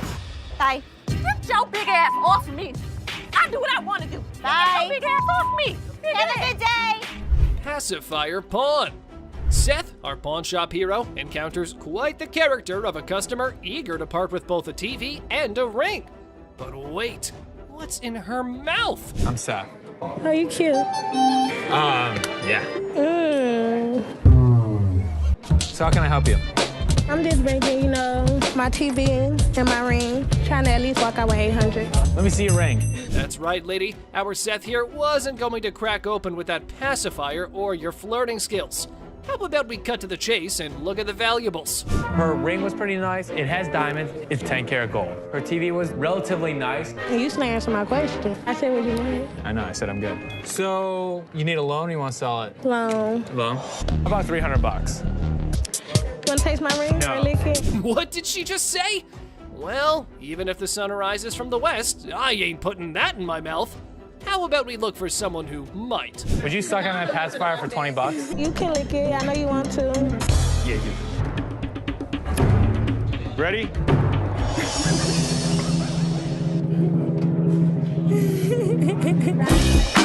Push fight. Two buddies square off in a pawn shop brawl over one friend's attempt to pawn the other's beloved PlayStation without permission. This calls for drama. Took my PS3 trying to pawn my shop. Get my money back. You know him? Yeah, that's my roommate. He tried to pawn my your shop, try to get some money off, but I want my PS3. He owe me my is mine. My back. Okay, do me a favor. We're not gonna scream, okay? What's happening here? This ain't your hotel room, spoiled punks. You're just creating a ruckus. Y'all better watch that tone and listen to the Pawn Majesty. Angelo Steve, is that his? This between, yes or no? I mean, we just trying to handle it ourselves. That's fine. Steve, I'm gonna ask you one more time. Is it Angelo's or yours? It used to be his. Okay. He owe me money. What else supposed to Steve? do? It's my pay bills. Come on, ain't saying I tell you what I'm gonna do. I got feeling all my tell you what I'm gonna do. All right, guys, you probably want to take your business outside because there are some customers here who are not in a mood to listen to your story. Come take Can I see it? Come with me. You know, I'm a pawnbroker. I'm not a kindergarten teacher. You guys go talk about it amongst yourselves, and when you figure it out, then come back inside, okay? Until then, I don't want to hear you arguing. You grown men, not kids, go on. All right. Free grab. The girlfriend decided to pawn her boyfriend's Xbox, and now he's on a crusade to rescue it. Lesson learned, right? Pawning is such a brilliant way to solve everything. My girlfriend, she came up here and she got rid of my Xbox 360 and I came up here to get it back. Okay, do you have the ticket? No. I can tell you her name and you can just give me my 360. I can't give you any information about somebody else's account. You just need to give me my stuff. But our man here forgot that this store needs a police report for such incidents. So how about you keep your volume down, gamer? Instead, this is what he does. Can I just have my... We can sell you another one. Well, let me just look for one that I want to grab. Okay, you go that way. Wait, right Hey, what here. 360 there, bro? And I'll sell you one. Stop right here. No, ain't no And I'll selling. sell you one for $200. No, I can grab one for free. Excuse me? Yeah, you can heard. do what? What in the world was this dude thinking? He was running around like it was a jogging park. But hold on to your seats. Big Joe was here for a run too. Hey! Get out of here. Get the out. Now. All right, Don't ever step back my You gonna make me move? Get out of my face. My store. Bye. Customer flirting. Imagine you're ready to pawn that chain, right? How about using your charm to score a sweeter deal? Remember Ashley? She had a customer smitten with a better offer. You're the first person I met when I first come here to this pawn shop. Yesterday, I come up here and I got my chain out. Now I got to pawn it again. Well, how much you have it in pawn for before? Oh, I had it on 120. I was going to pawn it for 200. Do you want to take a look at it? Yeah. Just wait, my friend. What's the plan here? You and Ashley? Do you like BFFs? Now, from where this unconditional love stems, suspicion might be knocking at your door. I can't find her name in the system. You sure can keep a woman waiting. Well, here's the thing. I don't even see you in my system. So you lied to me? I do like you. No, you lied. I adore you. I appreciate would not that. lie to you. Whoa, that confession strategy is next level. But hey, reality's the ultimate plot twist, right?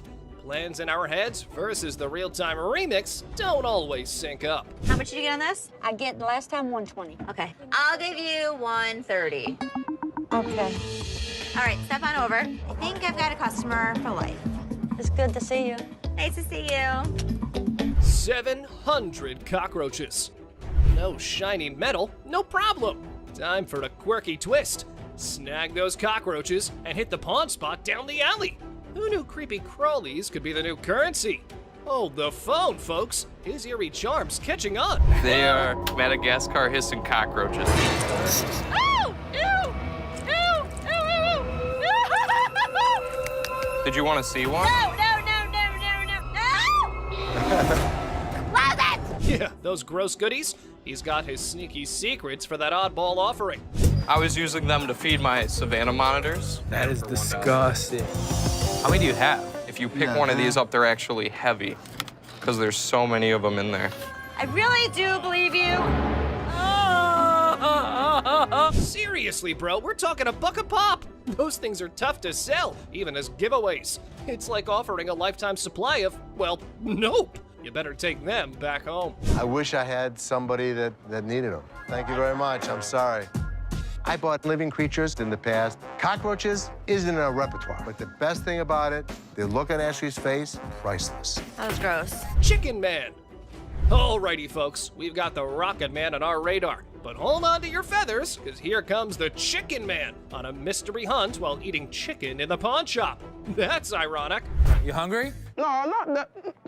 I got this for free. I work there, you know what I'm saying? Do you? Yeah, let me show you. Feel free to lay your chicken on the counter. All right, look, this is what I do. I say I got chicken and finger sucking. Come for a plucking. Looks like we've cracked the age-old riddle. Why'd the chicken cross the road? Well, to get a pawn shop watch, of course. But hey, buddy, you're not pulling a poultry prank now, are you? He's eating chicken while he's talking to me. Oh, all right, look, everything I'm getting right there. You're spitting chicken on the counter. That's for you, man. Can I see that right there? Sure. You see it? How much this cost? $1,200. $1,200. Check out Mr. Chicken over here. He's likely on a goof-off mission.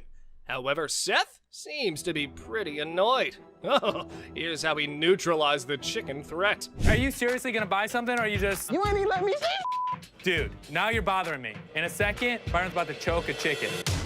Oh, choke a chicken? He's about to. All right, look. Make a deal. Byron, want a piece of chicken? Touching chicken? Come on, man, let's go. Man, you know what? You ain't got to touch me. Angry mom. This mama's boy strolls into the store, peddling his speaker. Seth's deal? Not winning any gold stars. Looks like our dude here is stuck in a pickle. I got a speaker. You got multiple speakers. And we $150 short, so I'm hoping you guys can help us out. Realistically, I could sell you them for about $100. So what you trying to give me for this? I want 150. What you selling it or pawning it? Selling it. $45. Mr. Black, you're in for an offer based on your goods. Just a heads up though, his chat game with Seth could ruffle more scratches than a ticklish itch. So I can get you $45. Well, I don't need these mother. They won't give me what I want. You came in, you want $150. Damn. What? Mama, you You don't talk like that in front of these people. I done raised you better than that. Now you apologize. I'm taking my speaker. What? Oh, yes! Preach it, mama! Time for a lesson or two. Junior needs a masterclass in manners. Let's dial up an apology for his bad language. I can't take you nowhere. It's the whole city without you Mama. boys.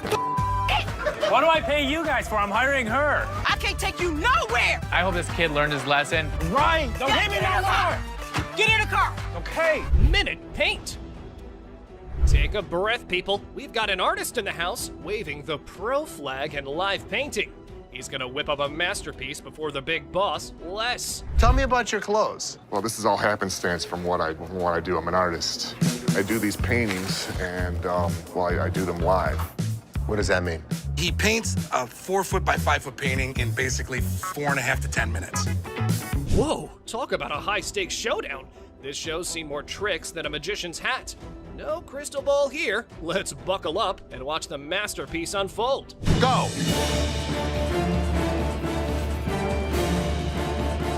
We are at 2:20. 5 minutes. 2 minutes left.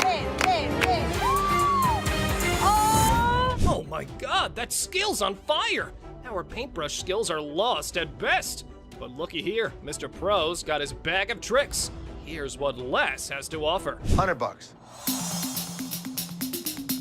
If we can meet it up to 500, I'll go a couple $100. deal for 200. Deal. You got it. Thank you very much. Thank you very much. I love it. I love it. Disrespecting Ashley. This man is on the hunt through the shop, spotting a bed-cum table. He's got a plan for some store-wide spotlight drama. Look what he has to say. This is a sex table, baby, right? This actually... Get your ass over and shut up. Get off that bed. first No, of all. I ain't getting no Get off that bed. get kicked in the face. Look, come this way, baby. Who do you Come think here, you sexy. are to talk to me like Bro, that? if you let me, I'll be slapping that ass. He's probably forgotten where he's standing. And you know how they show punks the exit. Well, Les ain't having any of it. He's diving in for some sense talk. You know you're talking to, mother. Back up. Take my ass out of here. Really? We don't think so? Here's the way it's gonna work. You don't disrespect my daughter in my store. Get the out of here.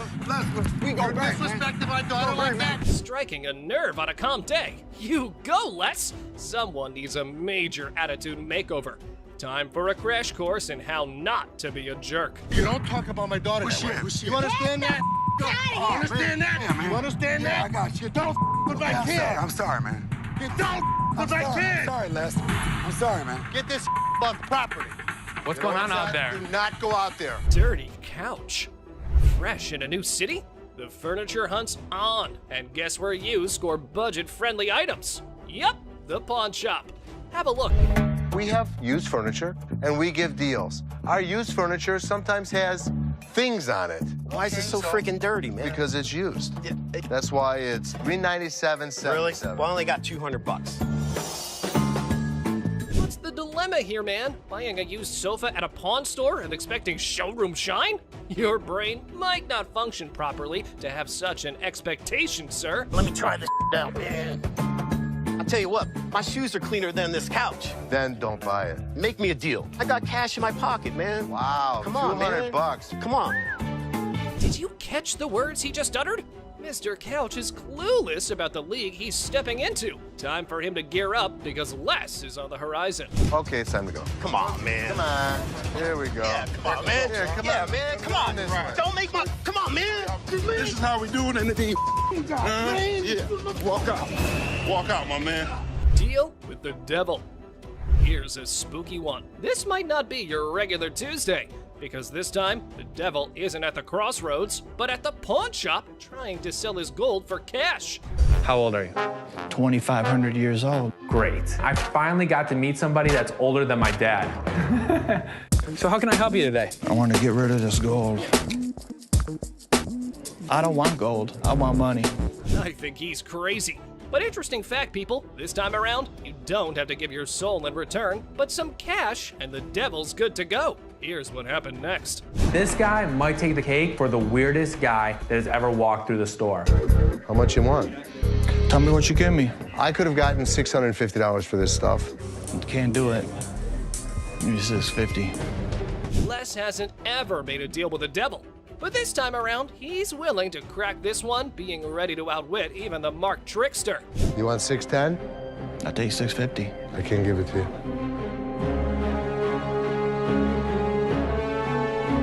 I guess we don't have a deal. Ivory Tusk. All right, peeps, just welcome our Queen of Antiques, who casually strolls into a pawn shop. Ah, well, she's here to pawn her ivory tusk. Now, isn't that a marvelous collectible? What a classic move, lady. I'm here today at the pawn shop with my ivory tusk that is beautifully hand-carved. I would hope that I could get somewhere between $1,000 and $1,500 for it. And what do you want to do with it? I want to pawn it for 7 to 10 days. Okay. I need some money between now and 4 o'clock. Folks, the world was on the edge of its seats for some ivory enthusiasts. But guess what? Our lady's luck got lightning struck in front of an ivory expert. Unfortunately, it's not ivory. What do you mean it's not ivory? This is bone. It's pieced together bone, and it's made for the tourist trade. It only took like 2 seconds to tell this wasn't ivory. I've seen this hundreds of times before. They were in Asia, they went to a market, they were told they were ivory. Whoa, that's a shocking twist. Turns out that the precious treasure was just a bone-made knockoff. However, as far as our lady's reaction goes, let's just say reality hits like a ton of bricks. 1,000 to 15. I would loan you like $100 on this. No. Okay, that's what I can do. Do a little bit better. There's no way I could do better. It's not real, it's bone, okay? It's beautiful. Yeah, it's pretty. Yeah, but I don't loan on pretty. All right, thanks a lot. Thank you. Flintlock pistol. Got your eye on some quick cash? The oldest one I've ever bought. It's got a lot of history to it. I think it's a really good gun. So why are you trying to get rid of it? Well, 1995 Atlanta. Buckle up, baseball buffs, and grab your baseball bats to swing for this news. A dude whips out a 1995 Atlanta Braves World Series ring, all set to cash in at the pawn shop. The first championship rings were given to the Giants in 1922 when they beat the Yankees. So it's no big surprise that these things can go for a lot of money. You know, there's a pretty big difference when it comes from staff to player rings. This belonged to Ted, and he issued it or gave it away. Can make it worth more. Look at that. A real gem for sports collectors, huh? Must take a genius to part with this historical treasure. But don't worry, we've got professionals to hold the pawnbroker's hands through it. Let's take a look at the ring here. We have a large diamond set on top of a blue stone, and we're gonna have 18 smaller diamonds surrounding it. The company Jostens, they made the rings for the 95 championship Braves. So on the inside, we should see the Jostens logo. Unfortunately, this isn't even a staff ring. Now it makes me feel like it. He's an aspiring con artist trying to outwit the pawnbrokers. And guess what? That ring's a salesman's knockoff. Shady vibes, right? With the original box and everything, you're looking at around $2,000. I was really disappointed. They bring some off the street. I don't know where he came from. All of a sudden, he comes through the door and he's Mr. Expert on baseball. So I don't know. I was really disappointed. Pez collection. Well, hold the presses, folks. Our genius Candyman is ready to part with his Pez dispenser gems. I can already hear the collectors stampeding. What a once-in-a-lifetime opportunity. These are very, very collectible, and it's a great hobby. Seems like this is something the kids would be into collecting, man. Come on, man. Busting my balls all day long. I know it might look childish to you, but there's definitely money into it. Oh, everyone's just dying for candy. I mean, who needs a balanced diet when you can have a mountain of Pez dispensers? Anyway, here's a quick run-through of his collection. I have the Mickey Mouse in the original box. It's a die cut. This piece here goes for about $350, $400. One of my coolest pieces I like is the original Batman. Very tough to find. You know, this goes for about $250, $300. However, forget the joy of indulging in sugary treats. The true sweet victory is mastering the candy trade. Here was the Candyman making the quote. Give me $2,000, man. $1,000 is what I can do. It's fine. All right, buddy, get out of here, man. I can't believe one of them guys offered me $1,000 for them 50 pieces of Pez. That's an to the Pez community. I can't believe it. Roman coin. Check out this coin geek with a Julius Caesar era relic, bringing seriously ancient bling to the table. History's calling, blingers. One of the neat things is where it says dictator on the front of it. That's a negative term nowadays. Back then it wasn't. During times of war, they would assign a person the title dictator, and a dictator would do what was necessary to preserve the republic. All right, Rick, pause the history lecture. Drop the knowledge bomb. What's the scoop on this ancient coin? Break it down, buddy. We're all ears. How much were you looking to get out of it? I want $4,400, please. There's a million variables, especially with ancient coins, and quite frankly, I don't know enough. I don't know if that's a good price or not. Do you mind if I have someone look at it? Sure, please. All right, I'll be right back. Thank you. Oh, buckle up for the roller coaster. The expert's verdict drops and booms the dramatic celery action. Get your popcorn, folks. It's perfectly genuine. All right. The very best of these have brought in the neighborhood of $200,000 each. Okay. This is worth in the neighborhood of $1,500. Retail? Retail. Okay. Well, well, well, our expert, the all-knowing oracle here. But hold your piggy banks, because our coin collector's not done raising concerns. Yeah, I'd give you $1,000 for the coin. Is this a real offer, or? That's a legitimate offer, yeah. That's not a legitimate offer. You're just using your position here, trying to buy something for below its market value. I guess we're not gonna make a deal, man. You're lost, my friend. Thanks for coming in. Thank you. Have a nice one. Semi Mosley.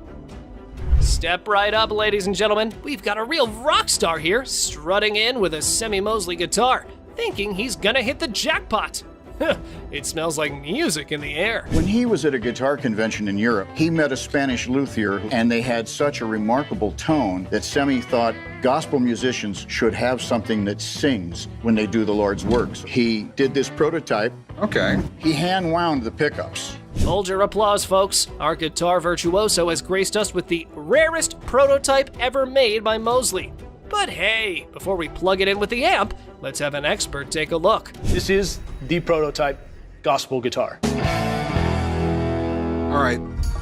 In the guitar market of today, a realistic selling price on this instrument would probably be $25,000. And just like that, the situation escalates quicker than you can strum a chord.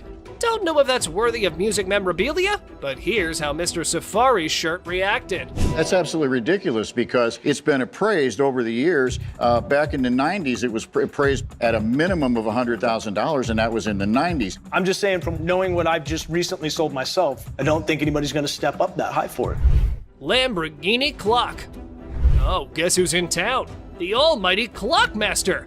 Get ready, everyone, because today's masterpiece is none other than a stunning Lamborghini dashboard clock up for grabs. These were made by Briquet for Lamborghini in the introduction of the Diablo in 1990 through 1993. It was a big deal when it came out. It was the first Lamborghini to go over 200 miles an hour. Oh, look who's stepping into the ring. Chumley's thoughts on the masterpiece that the Clockmaster didn't exactly applaud.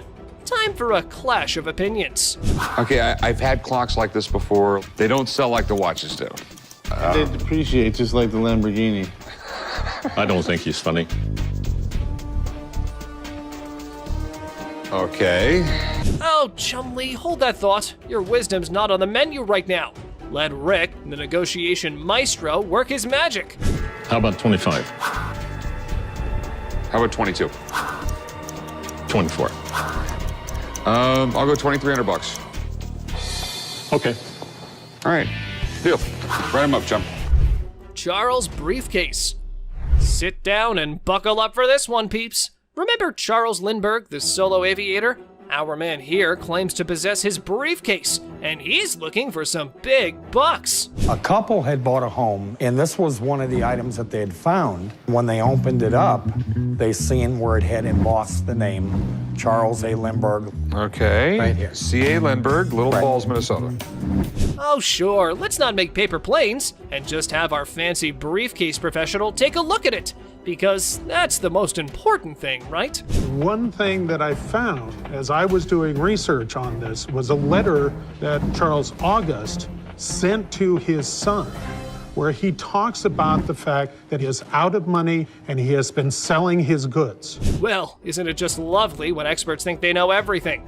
Our Lindbergh enthusiast has a different perspective and believes that their opinion is just as valid. I mean, try and do some more research, try to get some more documentation. That's all I can tell you. All right, will that change your mind? Depends on what you get, okay? All right, thank you very much. Have a nice day, man. All right. This did not belong to his father, and I will prove that when I come back. It's gonna cost a whole lot more. Led Zeppelin. Prepare your stairway to rock heaven. Cue the legendary Led Zeppelin. Our rock stars got an album signed by the Fab Four members. Because who needs stairs when you've got music magic? Hey, this is really amazing. Led Zeppelin is one of the greatest rock and roll bands of all time. Every one of their albums was in the top 10, and 6 of their albums were #1. Now, 4 signatures on an album, if this is real, I probably won't want to put it in the store. I want to bring it home. Hold up, rock enthusiasts. Let's not navigate this riff alone. Time to ring in the pros for some signature symphony guidance. Here's how that went. Based on everything I've seen, absolutely no doubt this is the real deal. Sweet. And what do you think it's worth? These things just really don't exist. But with that said, I put this value right at about $10,000 to $12,000. Whoops! That just triggered a button. But hey, Rick's unfazed by our shenanigans and smoothly sails on with the negotiation journey. My best price would be $17,500. This is history. Yeah, I mean, I'd go 8,500, but... I'm sorry. Okay. I appreciate the offer. Golden State Warriors ring. Guess what? Cupid's been busy, and our Romeo's on the hunt for a championship ring to dazzle the lucky fiancé. Game on, love-struck champ. So what I did was I brought pictures of another 75 Golden State Warriors ring. Okay. And as far as the pictures are concerned, they match up. Yeah. It's perfect. Here's a Shakespearean plot twist. Romeo's seemingly out to give Rick a trigger. Come on, dude, you're facing a pawn shop titan. Let's see how this drama unfolds. It's not testing. That's because you have a really cheap tester. Do you have one of your own? Yeah, I have my own stuff over there. Yeah, I mean, if... Mr. Romeo came in ready to take down the big G. But plot twist, the universe decides to serve him a slice of humble pie instead. Anyways, here's how things went on from that point. Any 11 grand, that's what I can do. That's your bottom line? Yeah, Okay. best price. Fair enough. I mean, I'm disappointed, but it's your property, you own it, and you got to do what's in your best interest. Right. So. All right, no problem, man. Yeah, thank you. Thanks for coming in. Halberts. Ah, behold the wannabe warrior, armed not with valor, but with a stash of classic weapons. Who needs battles when you can make quick money selling halberts? The modern quest. These axes are in amazing shape. If we can prove these are real, I know I can easily sell them to a military collector. So how much are you looking to get for these halberds? I need $7,500 each. $7,500 each, all right. Oh, perfect idea. Our financially savvy warrior needs an expert battle opinion on pricing halberds. Because, conquering markets is totally like conquering kingdoms. The thing that really concerns me about this piece is that the steel is really flimsy. You whack somebody wearing armor with this thing, it's liable to bend or break. I'll conclude that this is probably from the Victorian period and is what I call the decorator piece. Well, congrats on that masterclass. But hey, guess what? Corey's uncrushable optimism still has a glimmer of interest in our warrior's equipment. I mean, if I were to make you an offer, I'd make you an offer around $1,500. Are you talking a piece? No, I'm talking total. No, I'm not interested at all. Well, if I were you, next time I'd buy one, I'd call Craig too. All right, appreciate it. All right, thank you. Bye. What you got here? That's watch my grandmother gave me. Steel, so that's disappointing. But how will this guy take it? Yeah, you see this discoloration on the side? No. You don't see the rose? Whoa, hold up. This dude just flat out rejected it without even taking a peek. Talk about a major red flag, am I right? Les then explained. Anyway, being the sweetheart that he is, Les brings in another dude for a second opinion, just to be fair. And this jerk is about to experience a dose of his own medicine. And let me tell you, it's not a pretty sight. Check out what Les has in store for him. Oh man, this dude is about to get serious flipping off, I kid you not. You know what goes down with idiots like him? They're in for a rude awakening. Gotta admit, that was seriously hilarious. What did Les have to lose? Nothing at all. But this guy, oh yeah, he got exactly what he deserved. The man just couldn't stop with the curses. This dude walks in, right, and he brings in some equipment, no beating around the bush, and straight up expects a cool $100 for it. Can you believe that? Like, I'm trying to get at least $100 for it. $100? Yeah. I won't even be able to sell it. Well, the guy just flat out tells him that there's no way he can cough up $100. So the customer's disappointed, but hey, at least he's keeping his cool, right? So how much can you give me, man? $20.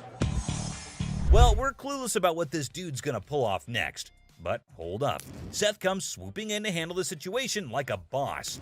Let's see how he tackles it. Sitting on the back? Do you know what it is? It don't matter how many you sitting on in the back. Because then I can't. Well, things are seriously heating up, and it's turning into a real mess. Seth tries to talk some sense into the guy, but he's just not cooperating. And instead, he's shouting like there's no tomorrow. Dollars for this. You paid $200 for that, I overheard? Yeah, I mean, Really, you paid $200. So Seth breaks it down for him, saying it's not even worth $100. But this dude is now causing a scene, making a big fuss that's grabbing everyone's attention, to be honest. I'm trying to get money for it. I've been waiting in this line for an hour. I need more than two. This guy seriously needs to calm down. He's dropping way too many curse words. And honestly, it's gonna be his one-way ticket out of the shop. That's when Les steps in to take charge. Let's see how that plays out. You gonna do old man? Who you calling old mother? Old man? No way, he actually said that? Like seriously, what the heck? This guy just keeps digging his own grave, making the situation even worse for himself. Brace yourself, because what he does next is gonna leave you absolutely stunned. Really, mother? I got this. I got it. You wanna give me more than 20? Oh my god, seriously? Can you believe it? This dude actually tried to mess with Les and thought he could get away with it without being kicked out. That's some messed up behavior right there. Like, what on earth was he even thinking? Wait for an hour. Really? Me? You? Well, he totally got what he deserved. But guess what? That's not even the end of it. Brace yourself for this next one. So, this lady strolls into the store wanting to treat herself to a fancy watch. She's all sweet and ready to drop some cash. What could possibly go haywire, right? Now, this lady is seriously contemplating whether she should go for it or not. So, what's your take on it, guys? You think she'll end up taking it or not? Hold up. Is that for real? She whips out a gift card with all this confidence, and hey, is that some kind of new payment method now?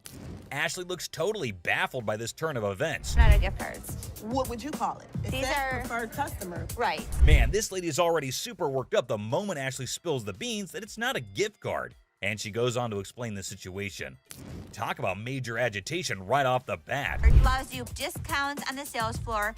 You can't swipe this card and apply. This lady is seriously caught off guard and maybe just can't handle the fact that it's not a gift card. And this customer is completely unreasonable, dude. But hey, props to Ashley for still trying to explain things calmly and patiently. Where do you see a swipe thing on this? Do you see a Someone needs to rein in this woman because the way she's throwing a fit over a gift card is seriously ridiculous. I mean, does she not even realize how foolish she looks? Just look at her, still going on and making an absolute spectacle of herself. Somebody want to buy a preferred gift card? There's not $100 on it. There's not. And last but not least, we get this other dude who goes absolutely bonkers. But here's the kicker. It's not about something he wants to buy or pawn. Now, you might be wondering, what on earth set him off then? Well, keep watching to find out. Hey, how you doing? I'm here to buy an engagement ring. So, no kidding, this guy is actually here to buy an engagement ring. Whoa, that's some exciting news, isn't it? Les coolly presents a selection of engagement rings, and you'd think everything would go smoothly, right? Well, except for the blaring car horns outside, because of course, nothing can be too easy. Oh, damn. So that's the reason for all the honking? There's a massive truck just sitting smack in the middle of the parking lot. Now, take a wild guess. Whose truck do you think that might be? Come on, give it a shot. It's not rocket science. Semi truck. and then it's white gold. That's me. Sir, can you... Ding, ding, ding. It's none other than this guy. So Les politely requests him to move his truck from there. And what do you think his response was? Find your place to park? Oh man, come on now. I'm in a hurry. I can't be moving my truck in this. Yikes, did he seriously say that? I mean, how do some people not have basic common sense? Did he genuinely think he was doing the right thing? Les is clearly not putting up with it, and you could totally see that. You don't have an option. You have to move your truck. I'll be more than happy to show Can you. you believe this guy had the nerve to straight up say no? Well, let me tell you, things are about to take a turn for the worse for him.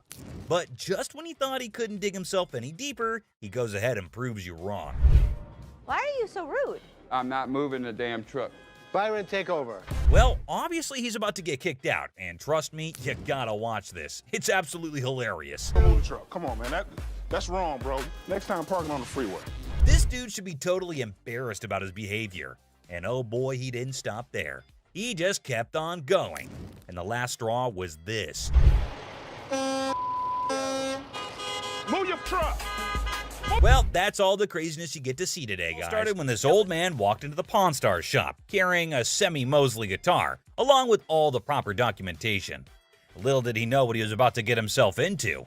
And who do we have on the other side of the counter? None other than Rick Harrison himself, the proud owner of this legendary establishment. Let's see how this unfolds. Cool. I know a little bit about him. I know that he started off repairing guitars and then actually started making guitars. Rick wasted no time, man. He was all like, yo, spill the beans about that famous guitar.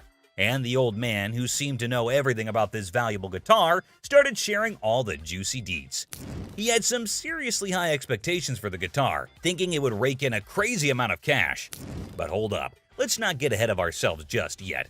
Rick ain't one to take risks when it comes to buying stuff, you know. So he decides to bring in an expert to make sure he ain't getting played. Smart move, Rick. It's always a good idea to get a second opinion, especially when there's big money involved.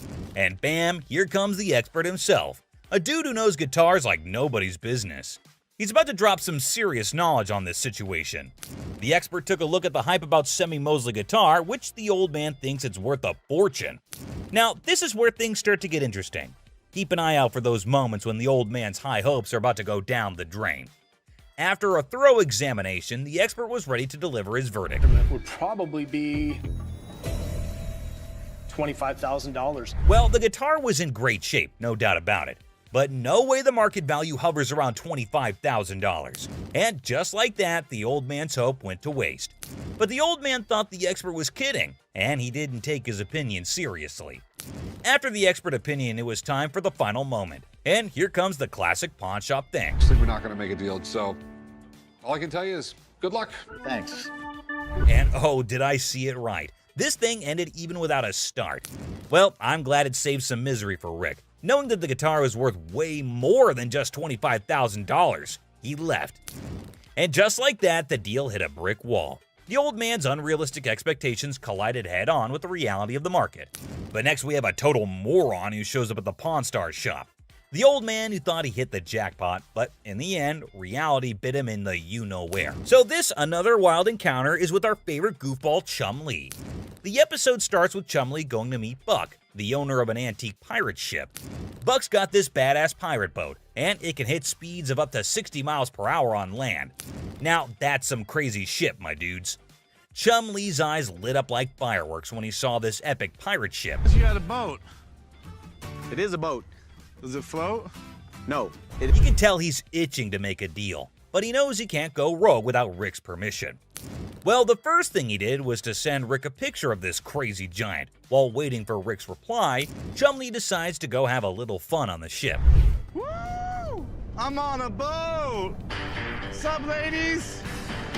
And it's quite evident that he's having a great time strutting around like Captain Chum, living his best pirate life. Now buckle up, because things just got real quick. The fun times? Yeah, they're over. Now we're diving into the spicy stuff, my peeps. We've reached the classic pawn shop negotiation phase, and let me tell you, it's about to get intense. Chum knew he had to haggle, but Buck, man, that guy is stubborn as a mule. Buck straight up dropped the bomb, saying he won't sell his ship for anything less than a mind-boggling $190,000. And let me tell you, Chumlee's face went from pure excitement to straight up panic in a blink of an eye. Now, some might argue that it's a fair price, right? Like, this baby is worth every single penny, Chum. $190K and she's all yours. But can Chum swing that kind of dough? Nah, man. Chumlee's in way over his head, and he knows he can't afford that kind of cash. It's a total bummer, dude. This deal is going down the drain faster than a sinking ship. But hold up, Buck ain't giving up that easily.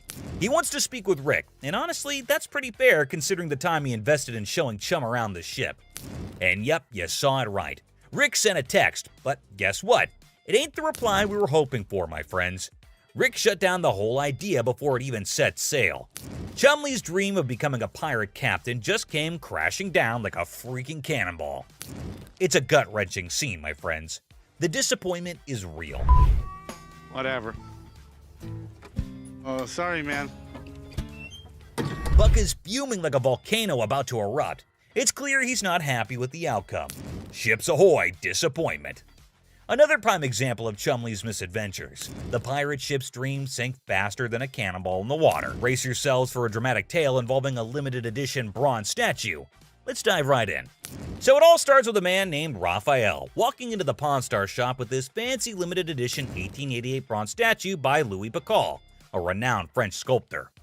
After looking at the statue and knowing the potential value of this piece, Rick started salivating like a hungry wolf.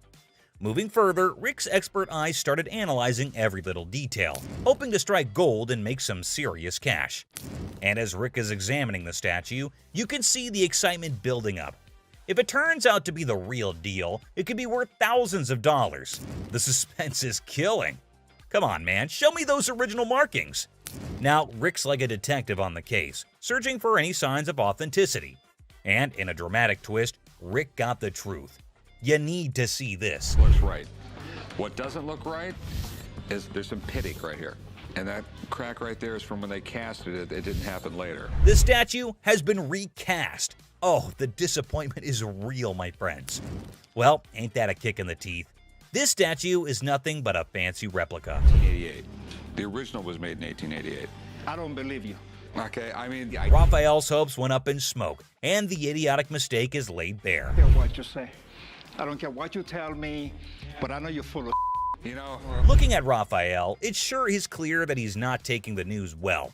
He's about to unleash his frustration on Rick, and things are about to get heated. And what did we see? Looking at the heated argument, Rick's bodyguard was just about to get in the scene, but Rick stopped them. Just when tensions were about to boil over, Richard stepped in to play the peacemaker. He's not one to let things escalate, especially when it comes to business. And I 100% agree with what Richard just said. You might be wrong, we don't know. We're in the business to make money. But when we don't feel comfortable with something, we're going to back off. He's a smart guy indeed. It's true that they're here to make some dough, but with that, they also got to be smart about it. If something doesn't feel right, gotta back off. No hard feelings, Raphael. Do you agree that a business is about making money, and sometimes we gotta be cautious? Can't blame us for not wanting to get burned. Look, Richard's wisdom prevails, reminding everyone that it's all about the money, but also about maintaining integrity. All right, let's take a chill pill, guys. And there you have it, another crazy encounter on Pawn Stars. Raphael thought he hit the jackpot, but in the end, it was a painful lesson in authenticity. The Pawn Stars team reflects on another day filled with unexpected encounters and quirky characters. Rick, ever the shrewd businessman, knows that every deal won't be a success, but he remains optimistic for the next opportunity that walks through his shop's doors. The customers may have acted like real idiots, overestimating the value of their valuables, but it's all part of the pawn shop's charm. We can't wait to share this hilarious encounter with you guys. Trust me, it's gonna be a riot. It's a reminder that in the crazy world of pawn shops, you never know what surprises are waiting around the corner. It's like a never-ending treasure hunt, and we're loving every minute of it. So until our next adventure, keep your eyes peeled for those hidden treasures out there. Whether you're with us at the pawn shop or exploring elsewhere, you never know what gems you might stumble upon. Stay tuned for more craziness from the Pawn Stars team. Catch you on the flip side, treasure hunters. Thanks for joining us, my fellow treasure hunters. Don't forget to hit that like button, subscribe for more jaw-dropping moments, and remember to push that bell icon. See you in the next one. Old mother. Oh, man! Who the you calling him? Really? You the ugliest two sisters I've ever seen in my life. Where customers and staff bring the heat. And also get ready for some serious craziness. And this jerk is about to experience a dose of his own medicine. And let me tell you, it's not a pretty sight. Check out what Les has in store for him. Oh man, this dude is about to get serious flipping off, I kid you not. You know what goes down with idiots like him? They're in for a rude. So this dude walks in, right? And he brings in some equipment, no beating around the bush, and straight up expects a cool $100 for it.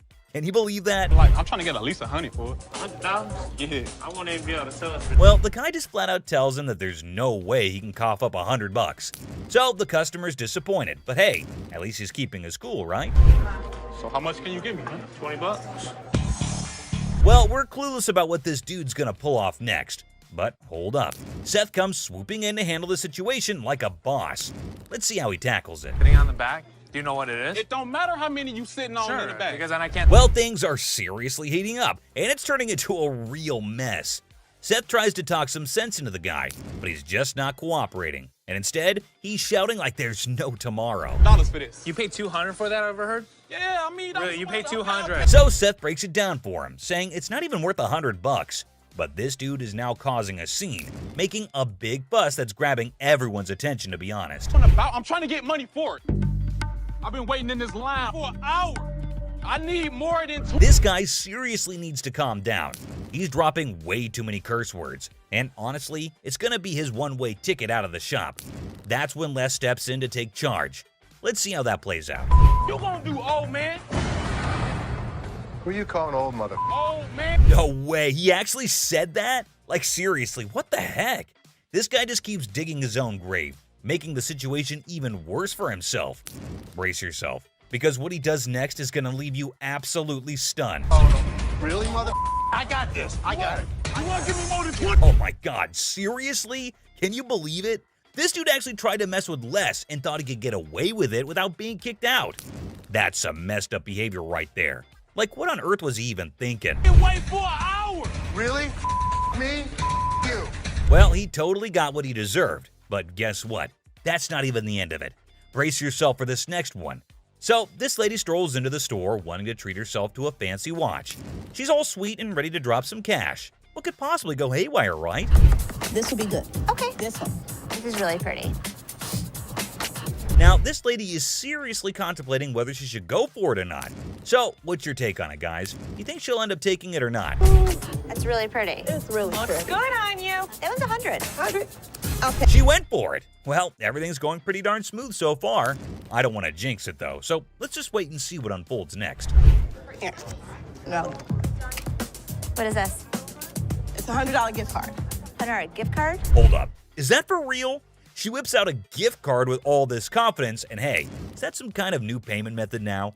Ashley looks totally baffled by this turn of events. Not a gift cards. What would you call it? It These says are preferred customer. Right. Man, this lady is already super worked up the moment Ashley spills the beans that it's not a gift card. And she goes on to explain the situation.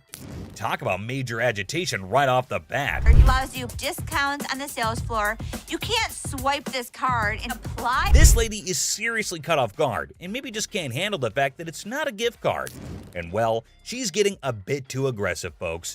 You know, the kind that usually gets shown the door and tossed out of the shop. Turn around and swipe it, okay? There's no swiper on this. So you telling me I'm I losing? gotta say, this lady is giving me some major secondhand embarrassment.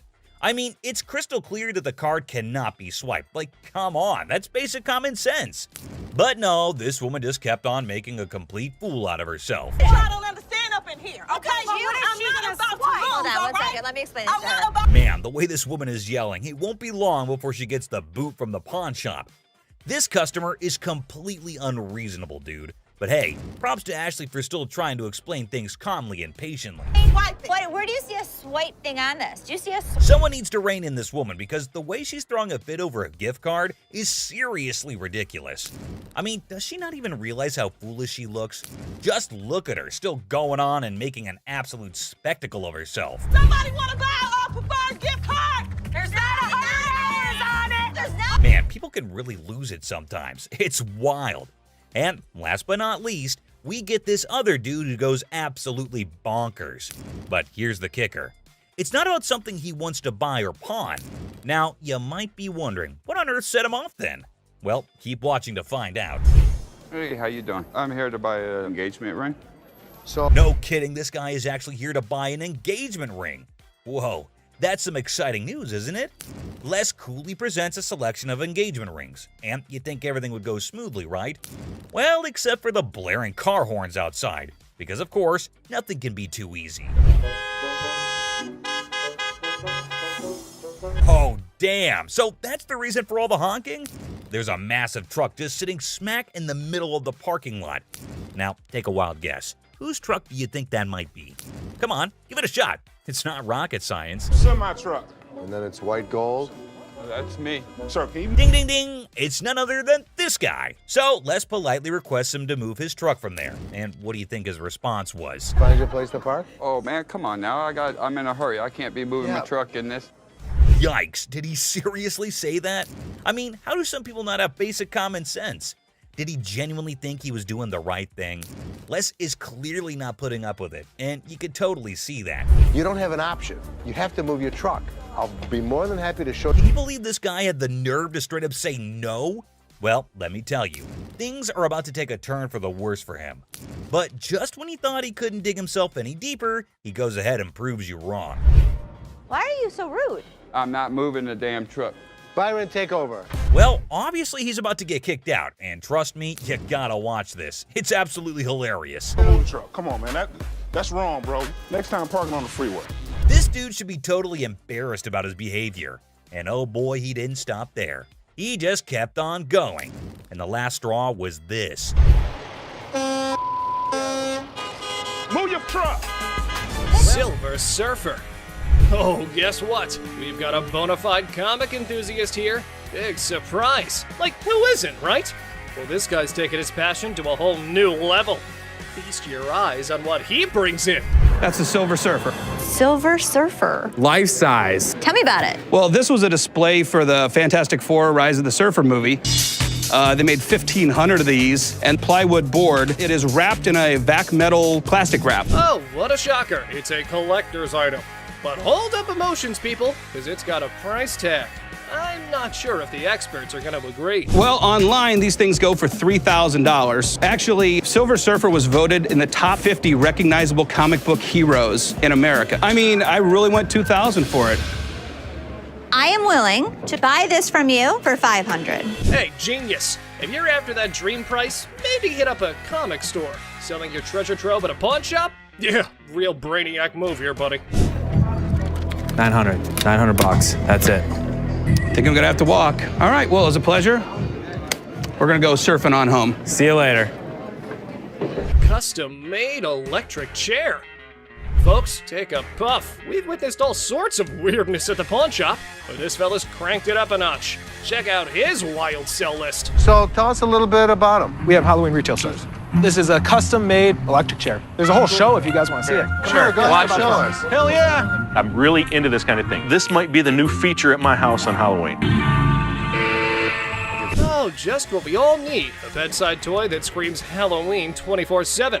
No biggie, except it's art, not like living in a slasher fic or anything. So we're looking to get about $8,000. Brand new, they're just above $9,000. And that makes a lot of sense. Right. Buy a used one that's 6 years old. Well, the cool thing about this one is that they don't make them like this anymore. You're right, they don't. The new ones are digital. Well, guys, Mr. Ambitious over here is dead set on this mystery item.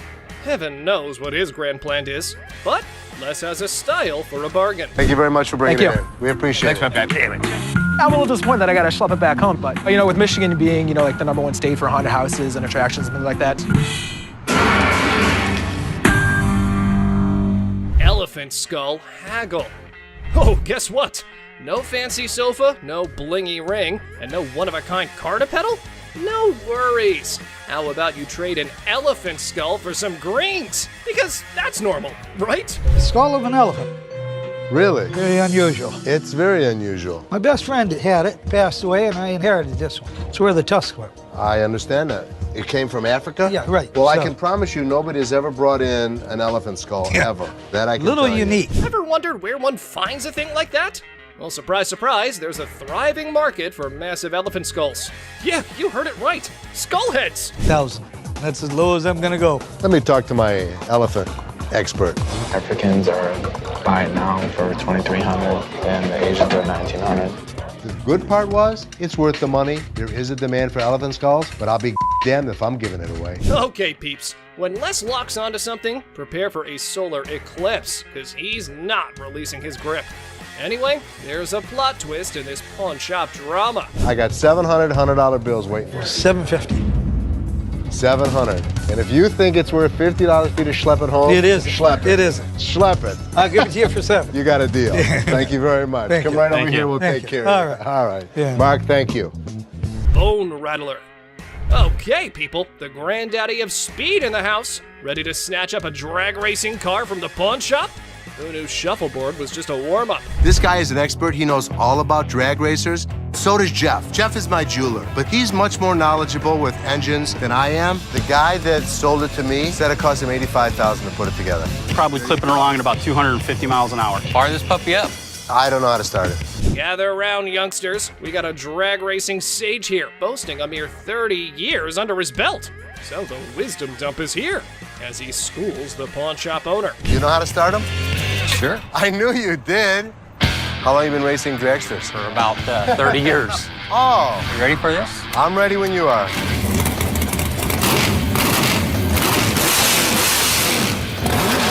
All right, Mr. Been There, Done That. Let's see if your drag racing tales can seal this deal or take a nosedive. Now, coming straight to the negotiation. 20 grand. 7,500. I don't think so. If you give me the money today, 15,000. I'll throw the skeletons in for free. We have a deal for 15,000? I guess so. Thank you very much. Have a good Enjoy day. your new car. Mechanical Bull. Ah, the good old days of Wild West bull riding and rugged cowboys. Some dude missed the memo that it's not exactly the trendiest scene nowadays. Time to catch up, y'all. Going for a ride in my parking lot, or what are we doing? Let's have a little fun, girl. We're trying to sell our mechanical bull. Why do you have it? A Western themed restaurant bar before, and that was the theme. We put the bull into the bar. Well, slap on those cowboy hats. We got ourselves a scene here. But seriously, who's taking bets on whether they can wrangle a decent price for that rodeo-style bull riding? Let's say you were to buy these brand new. How much do they cost? They cost around $15,000 to $20,000. How much do you want? $15,000. So if I was to buy this brand new or buy this used from you, it's the same price. Rental companies rent these out for $750 a day. There's a lot of revenue potential. Ah! Man, sad to see these alpha men taking back their bull home. But folks, hold on to your hats. Maybe Ashley has something else in her mind. 3,000 right now. 45. 31. 39, you pack it up. That's my bottom dollar. 34. I can't do it. Sorry, good luck. Dr. Death's van. Step right up, viewers. You've heard of Dr. Death, but today's highlight is the van that spotlights as the ride for assisted suicides. Because nothing says vacation like a one-way ticket, right? This is a 1968 Volkswagen van owned by Dr. Death, Jack Kevorkian. By Dr. Death. This is the actual van that he did his first and several other assisted suicides in. Jack Kevorkian was an iconic figure in the city of Detroit. We're not aiming for a Valley of Chrome farewell tour this time. Mr. Big Bucks here wants a 6-figure sum. Brace yourselves, because Les has his few concerns all queued up. It is a piece of history. I like buying weird. You won't find another one. The problem is, it doesn't make sense to spend 6 figures on something like this for me. Well, you either love it or hate it. But I love it. This is definitely a piece of Detroit. A van oozing that delightful combo of creepiness and death vibes. So legit. However, why not throw in another expert opinion? Let's see how that went. So 10,000 ain't gonna buy it. No, I'm in the 6-figure range. 20 grand? No. 25 grand. 30 grand. 50 grand? 30. One time. 50. 30 cash right now. Bizarre bikini. Check out this granny of the century who strolls into the pawn shop with an elderly figure that has a lot to do with, I don't know. You have a look and maybe you decide. Which is the doll? I heard that. I'm undressing her. What can I say? A really nasty looking woman, but a very cool item. Yep, that's about accurate. You just saw a long-legged granny in a bikini. All the efforts are done in the name of art. However, our granny here invested in this model. How much did you want for this thing? I'd like to get $500 for it. This thing is art. It's a very cool item, but not for that price. I mean, she's really cute. I mean, she's really fun to look at, but it's not going to be even close to $500. Never mind, that was gonna be a deal breaker. Unless Les had some more quotes to add to the art piece, this stirs things up for the selling mix. Here this woman was playing my game, and I was losing. 200. 190. I'll take it. Will he stop? Okay, schlep it home. You know, I heard my dad saying it wasn't worth the extra $10. Bull. She wants 200. Latex vacuum bed. Look who's spicing up the pawn shop scene. This dynamic duo's got a latex vacuum fetish bed up for grabs. You know, just your average afternoon errand. Latex vacuum bed. A what? A latex vacuum bed. So you have sex with latex? Pretty much. It's like the autoerotic asphyxiation is what Pretty it is, much, right? yeah. Bobby J surprisingly knew exactly what this thing was. All right, I was wondering, who needs candlelit dinners when you can have vacuum-sealed intimacy? I'm not here to judge. However, here's a quick demonstration. Is it normally when Felix has his hand over his mouth? Normally what they like. I actually used it. Are you breathing? There we go. Not gonna work. It's working. Everyone's a critic when it comes to, what's the word? Innovative sleeping arrangements. Yeah, there we go. And we aren't sure if that ever went up for the big sale. Used it. So how could you not want to do this with him? Because I don't want to suffocate. It's not for everybody. I'm familiar with the bed. Very much so. Just imagine having sex and he don't have to hold you. Perfect. Well, now we got that out of the way. Just a normal fine day when this guy walks into the pawn shop to sell Les Paul's document collection, including an incredibly unique and world's one-of-a-kind Les Paul SG guitar that belonged to his Aunt Mary. And guess what? She wasn't just some guitar lover or a casual Les Paul fan. In the 1950s, Les Paul and Mary Ford topped the charts with over a dozen #1 hits and sold millions upon millions of records. Out, the pawn shop literally hit the jackpot with this collection. You might be wondering why someone would sell such a rare item. Unfortunately, it's because Mary's nephew had some debts to pay off. So the seller is hoping to get $250,000 for this collection. The big question is it really worth that much? And is it still in good enough condition to fetch a high price? Let's find out. Rick Harrison calls for Drew, the expert from Authentic Autographs Unlimited, who specializes in forensic document examination. He then carefully examines the signature on the guitar and remarks that Les Paul had a unique and straightforward signature style. Interestingly, Drew notes that he never included his last name when signing autographs. He goes on. Then Rick asked the seller, how much is he expecting from it? So he was like, I want $250,000 for it. But someone in the comments section went all out and said that those papers would fetch a whopping $190,000 if Joe Bonamassa got his hands on them. Another user totally agreed with him and even said that if this guitar showed up in the right magazine, some millionaire rock star would easily drop at least $200,000 for it. But here's the main part. Did the pawn shop actually make any profit? Hell yeah, they did. Once the show aired, they wasted no time and threw that bad boy up on eBay. And guess what? They scored a whopping $110,000 for it. They ended up making a cool $20,000 profit, guys. Now that's what I call a successful hustle. Next up, we have a customer who came in trying to sell a sword that was supposedly forged by the famous Yasutsugu family, known for making weapons for badass samurais back in the day. But here's the twist. The seller looked familiar to Corey. It turned out that he had been there before to sell a trophy. You'll be thinking what kind of trophy it must be. Maybe some ancient artifact or something, right? But nope, it was actually a Grammy Award. Yes, all in excitement, Rick bought it. But later he found out that it was not allowed to be sold.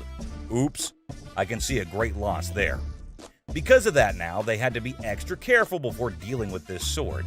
They weren't sure if it was a legit samurai sword or just some ninja knockoff. The seller is a lawyer and claimed he had received the sword as payment for his legal work. Pretty cool, huh? Some users are even cracking jokes about why the guy was so willing to sell such a masterpiece. One such comment was he must have been scared of his wife's anger, whose eyes are always fixated on that sword. and if she ever gets her hands on it, she's ready to knock him off. Talk about a dangerous situation. Another user said he got robbed? Well, we have to wait to see the actual plot. Taking the lawyer's word for it, Corey decided to take the risk, and then he went ahead with the purchase, even without having an expert to check its authenticity. I mean, let's be real, that was pretty foolish, right? I mean, who was going to check if the thing was actually legit or not? So they asked the seller how much he wanted for it, and he said $5,000. The buyers were skeptical about its condition and started throwing offers as low as $800. That's a crazy drop. But the seller fought back, saying every bit of that sword is worth the full $5,000. If you're gonna hold my feet to the fire and make me pay as much as I can, it's gonna be $1,500. I'll come down to $2,000. I've got 5 of them right there. The shop wasn't ready to pay that much without knowing more about it, so Corey went up to $1,200. He was trying to get the best deal he could, but the seller didn't budge. They went back and forth until finally the seller settled for Corey's offer of $1,500 just to get Rick off his back for that Grammy thing. After buying the sword, Corey was not at peace and was restlessly waiting for the expert who was out of town during the appraisal. Finally, he got to meet up with Mike Yamasaki, the expert, and Corey explained how he took a shot in the dark and bought the sword without knowing if it's actually worth the money. So, after taking a small glimpse at it, Mike recognized it as a samurai sword and told Corey the history of the sword. He stated that after World War II, around 3 million Japanese swords were taken out of Japan by the occupying forces.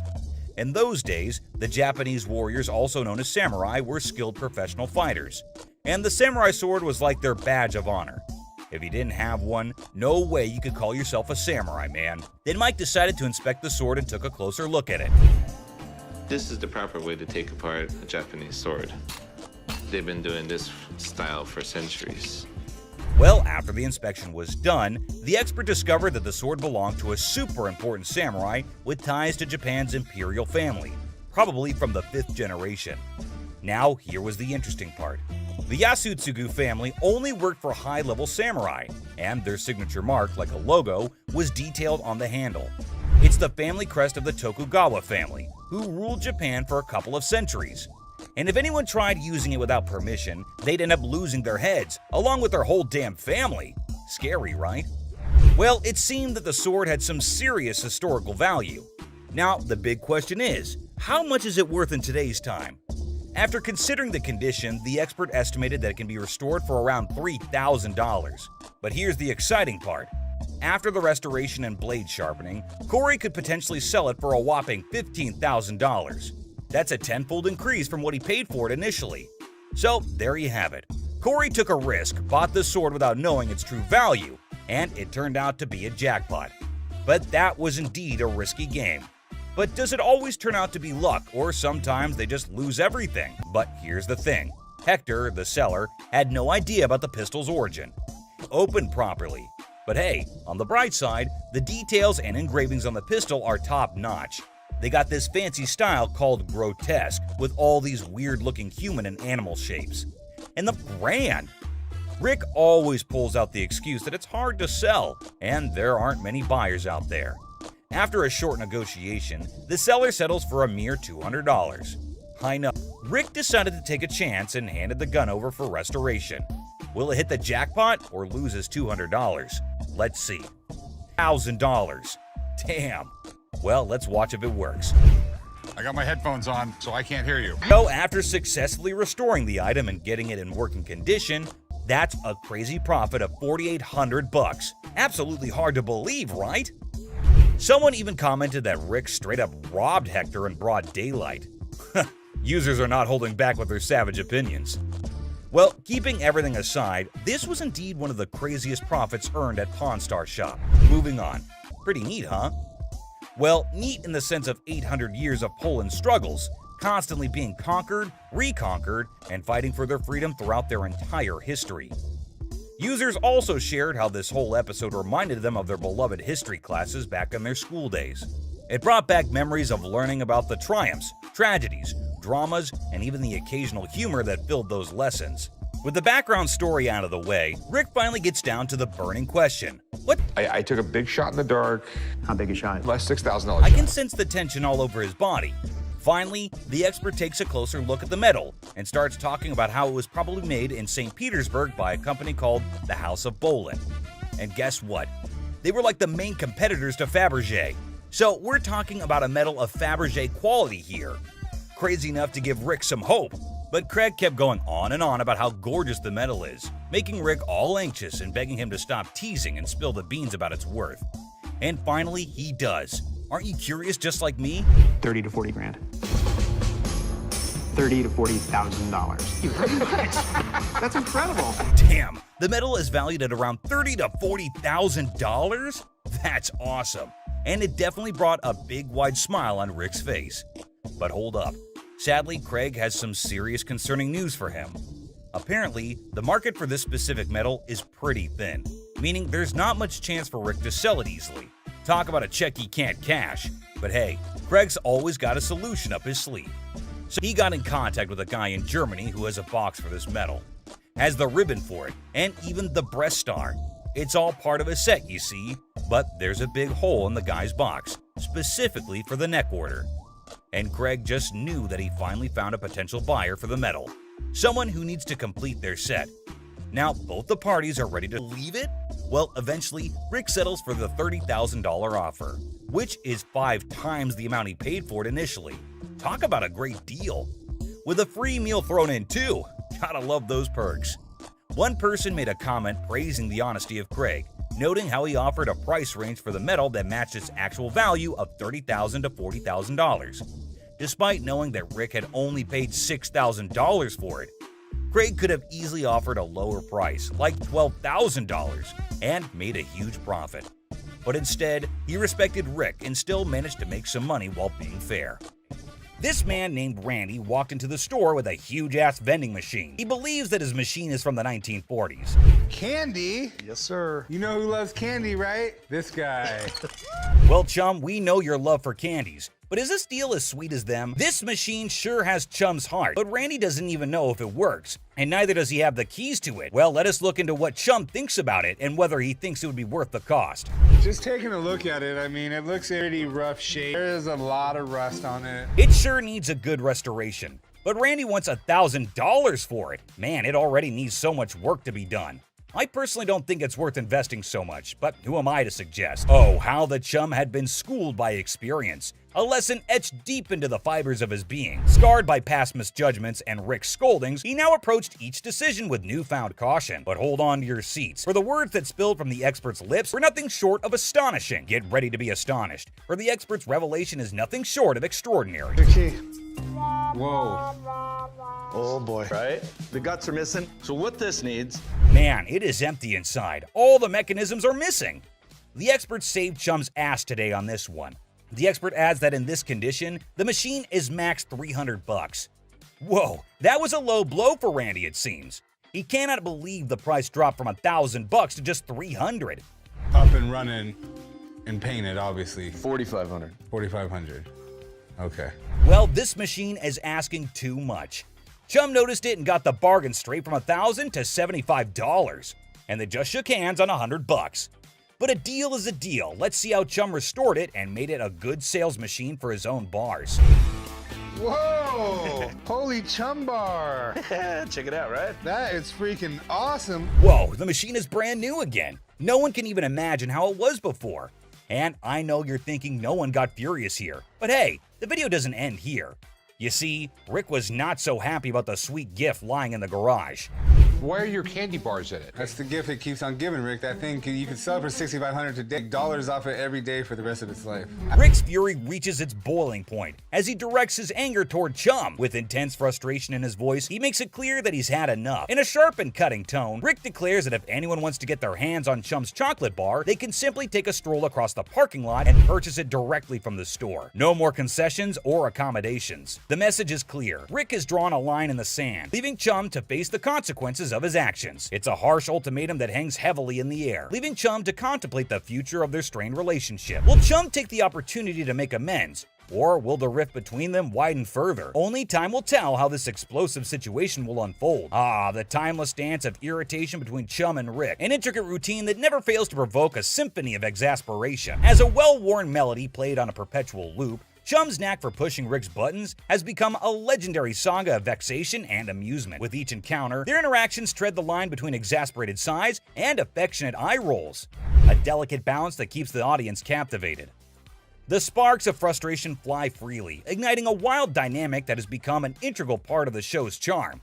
So, dear observer, prepare yourself for yet another chapter in the saga of Chum and Rick's fierce relationship, where irritation and amusement intertwine in a dance that never ceases to entertain. Did you know that Chum's not just passionate about candies, he is passionate about diving as well? You can't even imagine what he buys next. He goes to buy a sailboat! Yes, you heard it right, a full sailboat. Rick was unhappy about the candy machine. You can't even imagine how he's gonna react to this deal. Give you that. Minus a little bit of paint and, a little glue and some elbow grease, I think it's in great condition. In the realm of high-stakes negotiations, a pivotal moment emerged when Chumlee laid his cards on the table, offering a seemingly irresistible deal for a remarkable boat priced at $7,000. But Chum couldn't agree on this price. It was too much. The air crackled with anticipation as the weight of the proposition hung in the balance, threatening to tip the scales of Rick's patience. It was a make-or-break moment that had the potential to send shockwaves through their long-standing relationship. The stakes were set, and the tension mounted like a pressure cooker nearing its boiling point. Could this be the tipping point that would send Rick over the edge, leading him to unleash his wrath upon Chumlee? The suspense was palpable, and we are eagerly awaiting the outcome of this risky transaction. Chum made a really nice bargain, and came to $3,800 as the closing price. The boat, I realized I was gonna need somewhere to park. Since it's such a beauty, a better place than right in front of the pawn shop. All right, start right there. Oh boy, get ready for the inevitable fireworks when Rick lays eyes on a massive boat about to be parked right in front of the pawn shop. You just know trouble's brewing. Rick's face turns crimson with anger as he witnesses the chaos ensuing in the parking lot. Shouting fills the air, ropes are flailing about, and the situation is spiraling out of control. Now, it's up to you to decide how Rick will react. Will he burst out of the shop like a raging bull, ready to lay down the law and restore order? Or will he take a moment to cool down and approach the situation with a level head? Brace yourself for the dramatic clash that lies ahead. What insanity do you guys have going on? What's going on here? But hold on, there's a twist in this tale. Chum steps forward, determined to explain his actions, and hopeful that Rick will actually commend him for his endeavors. With a mix of confidence and trepidation, Chum begins to share his motivations and the reasoning behind his seemingly chaotic actions. He lays it all out, hoping that Rick will see the brilliance behind his plan. What do you think? How will Rick respond? Will he give Chum the recognition and praise he desires, surprising everyone with his understanding and appreciation? Or will he continue to be infuriated, dismissing Chum's explanation as nothing more than an attempt to cover up his reckless behavior? Here comes a roller coaster of emotions as this captivating scene unfolds before your eyes. I need a spot to park your 27-foot sailboat that I just bought you. A look of profound disappointment washes over Rick's face, his eyes conveying a mixture of frustration and exasperation. He can't help but feel let down by Chumlee once again.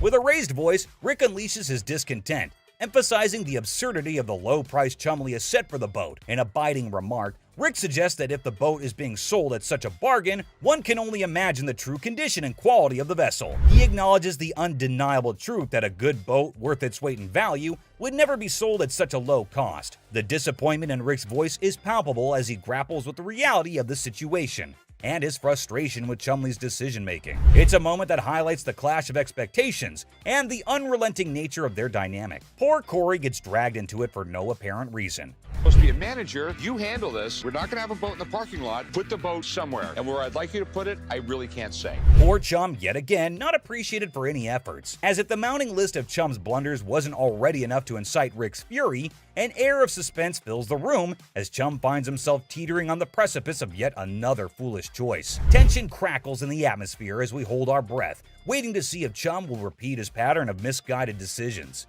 The weight of anticipation hangs heavy, like a dark cloud looming overhead. In the midst of this suspenseful moment, Rick's anger simmers beneath the surface, ready to erupt like a volcano. The stakes are high, And the consequences of Chum's potential misstep could be dire. Prepare to have your mind blown. Have you ever heard of a street-legal pirate ship? No worries if you haven't, because it was a revelation for me too. Picture this. A captivating vessel that sails through the streets instead of the high seas. This audacious individual is actually selling a pirate ship that doesn't navigate water, but instead driven around during parades and events. The sheer novelty of this concept is enough to make your jaw drop. Can you imagine the spectacle of a fully decked out pirate ship roaming the streets, spreading swashbuckling cheer and captivating onlookers?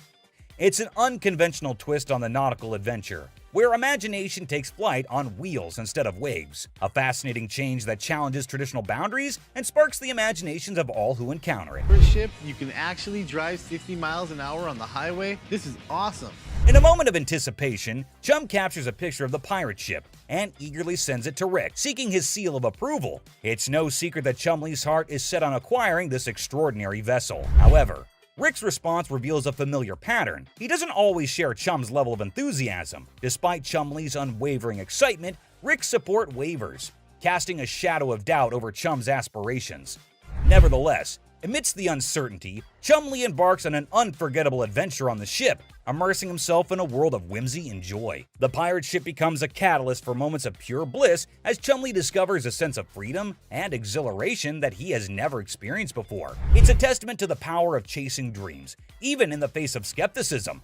Join Chumlee as he embraces the sheer thrill of sailing on that ship, creating memories that will last a lifetime. If I can make a deal, Rick will think I'm the man.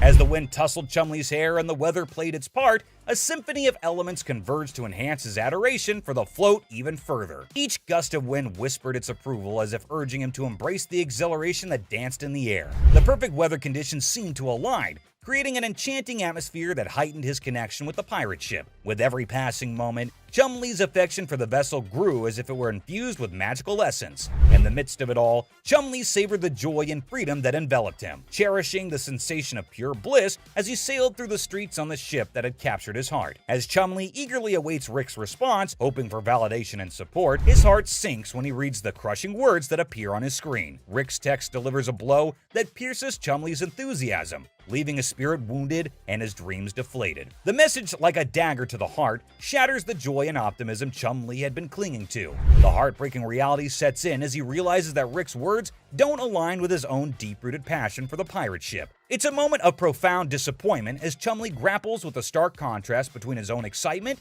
and Rick's lack of endorsement. Emotions swirl within him, hurt, confusion, and a tinge of resentment. I'm sure he's not going to buy it. He doesn't have any money on him. But he's an idiot.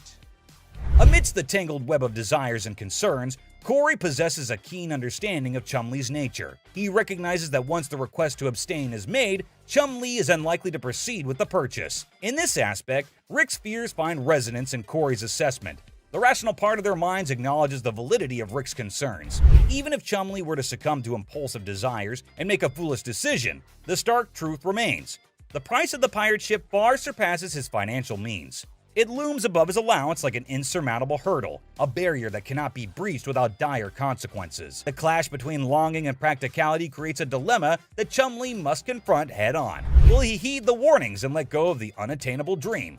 Or will he risk it all in pursuit of his heart's desire? The outcome hangs precariously in the balance, as Chumlee grapples with the weight of responsibility and the allure of the forbidden. The owner wanted $250,000 for it.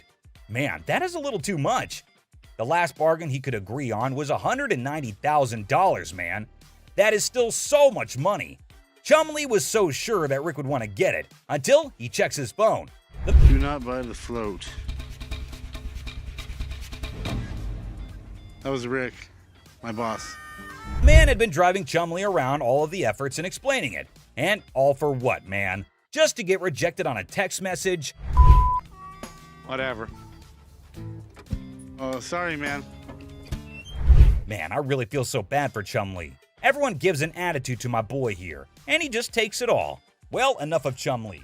Sometimes even Rick makes a mistake, and the great Harrison is not at all happy about this one.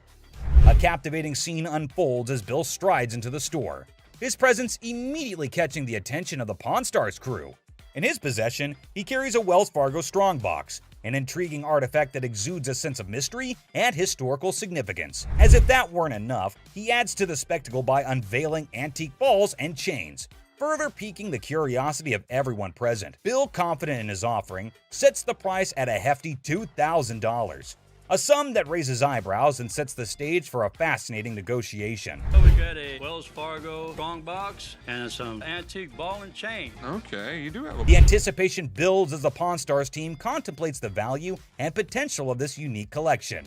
Will they be able to strike a favorable deal that satisfies both Bill's expectations and their own interests? With his vast knowledge and years of experience, Rick's expertise comes to the forefront as he steps into the bargaining arena. Determined to navigate the deal without relying on external advice, confident in his abilities, he draws upon his extensive understanding of historical artifacts and market trends to assess the true value of Bill's offering. Rick's sharp mind is like a well-honed tool, dissecting the details and uncovering the hidden gems within the collection. As the negotiation unfolds, his eloquence and persuasive arguments come alive, revealing a masterful display of wit and intellect. Rick's knowledge becomes a formidable weapon, allowing him to strike a delicate balance between fair pricing and maximizing the potential of the transaction. It's a testament to his experience and a showcase of his ability to thrive in the world of bargaining, showcasing the power of a sharp mind in the pursuit of a favorable deal. Electrically welded. See how these have arcs from an arc welder? Sure, okay. Okay, and my other big concern?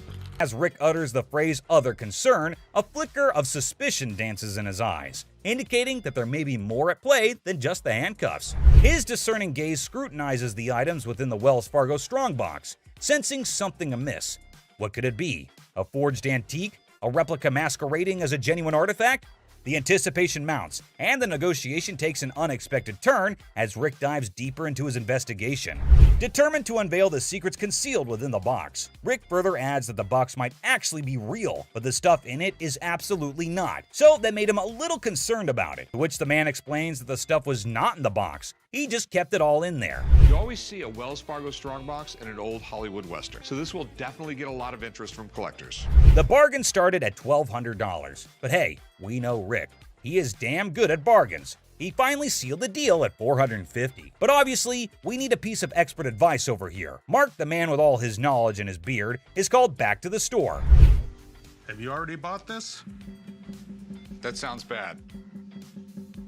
Mark further tells Rick the bad news. It was a complete fake. Damn it, Rick.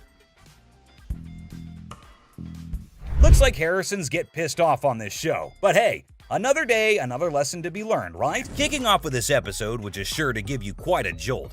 Hey, how's it going? The episode just starts with a casual conversation between Rick and an old man.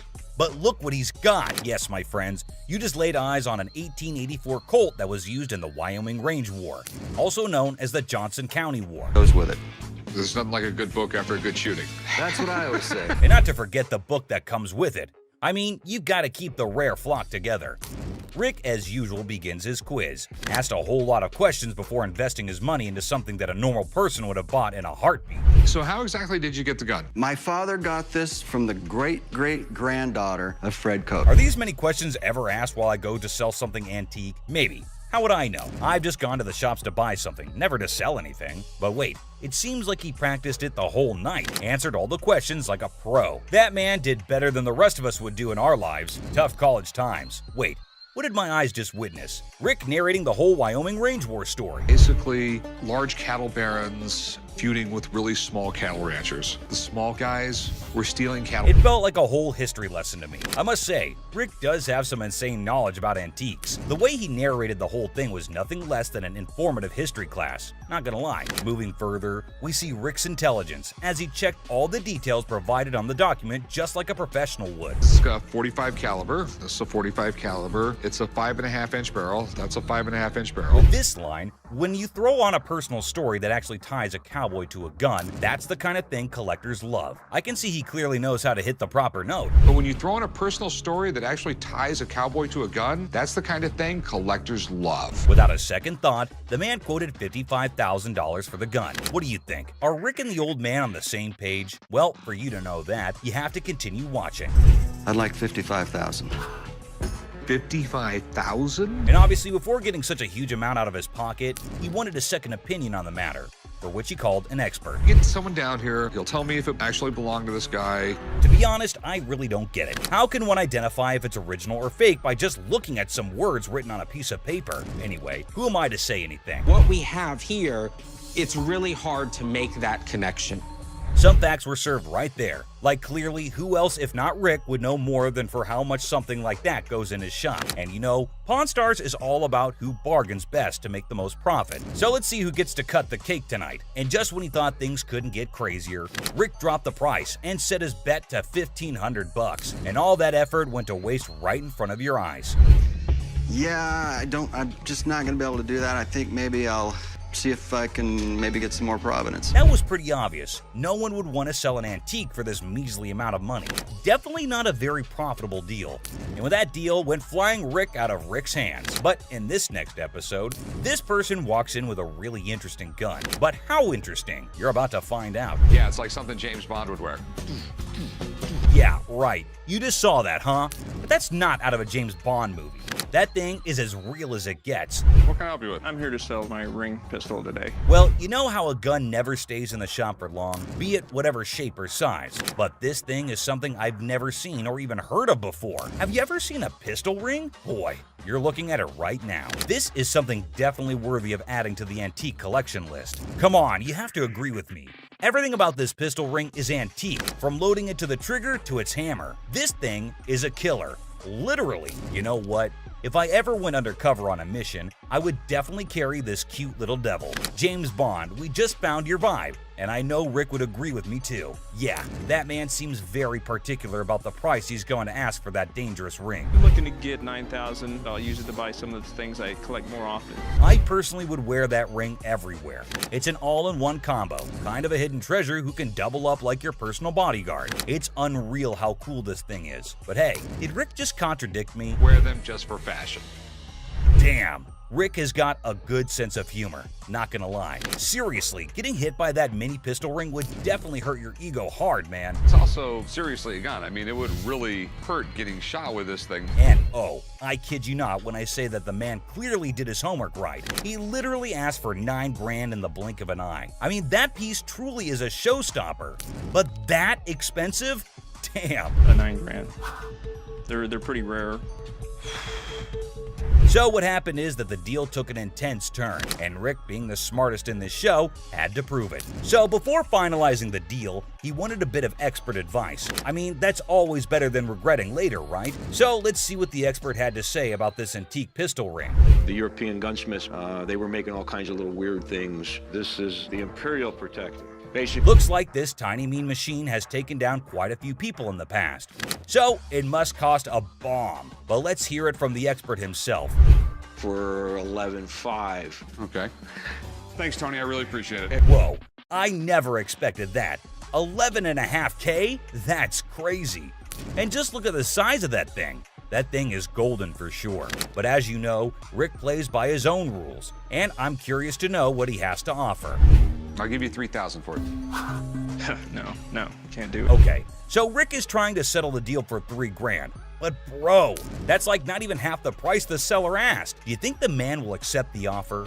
For someone who knew a great deal about the pistol ring, I don't think this man is gonna budge. But Rick wasn't ready to give up or give in as yet. So, do you think they'd both settle on the same grounds? Who do you think is gonna win this round? Well, let me put your anxiety to rest, for here comes the moment you're waiting for. As amazing as this thing is, I'm sorry, I just can't do it. And just like that, Rick missed the chance and saw the extraordinary collector's pride walk right out of his door. But what happened in this next episode is even crazier. Working with an instrument maker and got really, really interested with the harmonica. You know how music instruments can be great collectibles. In which case, what do you think about an ancient instrument that has an emotional connection to it? Does it help double up the price? Well, I don't know about you, but I have never seen a shining gold M. Hohner harmonica. We've all played a harmonica once in our lives. Right, we have. And we thought we were good at it. So for those of you who don't know who Matthias Hohner is, here's a quick history lesson for you. Hohner was a trained watchmaker born in Germany. and his company Mathhoner AG is the oldest and largest producer of harmonicas in the world. If you want to know more about this masterpiece, here's Rick for you.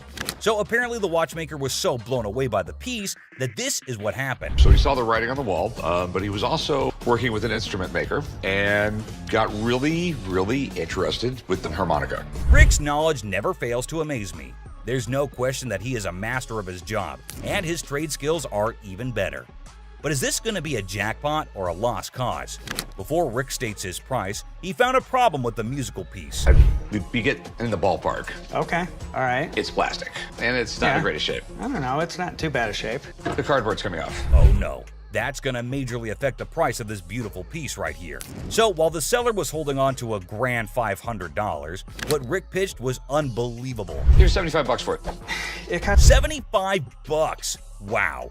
I would feel humiliated if I was that harmonica right now. I mean, come on, man, it's not that bad. But what can I say? Rick knows better.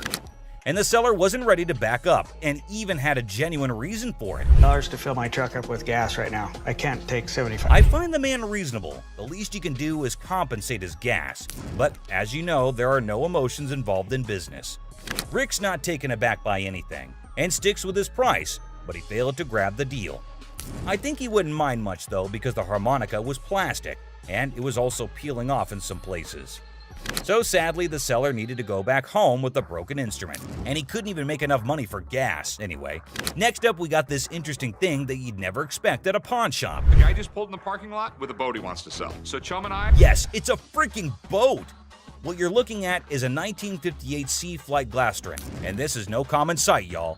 Rick and Chum came to take a look at the huge and fascinating boat, and it looks like they already like what they're looking at. 57 Chevy, didn't they? Sure did.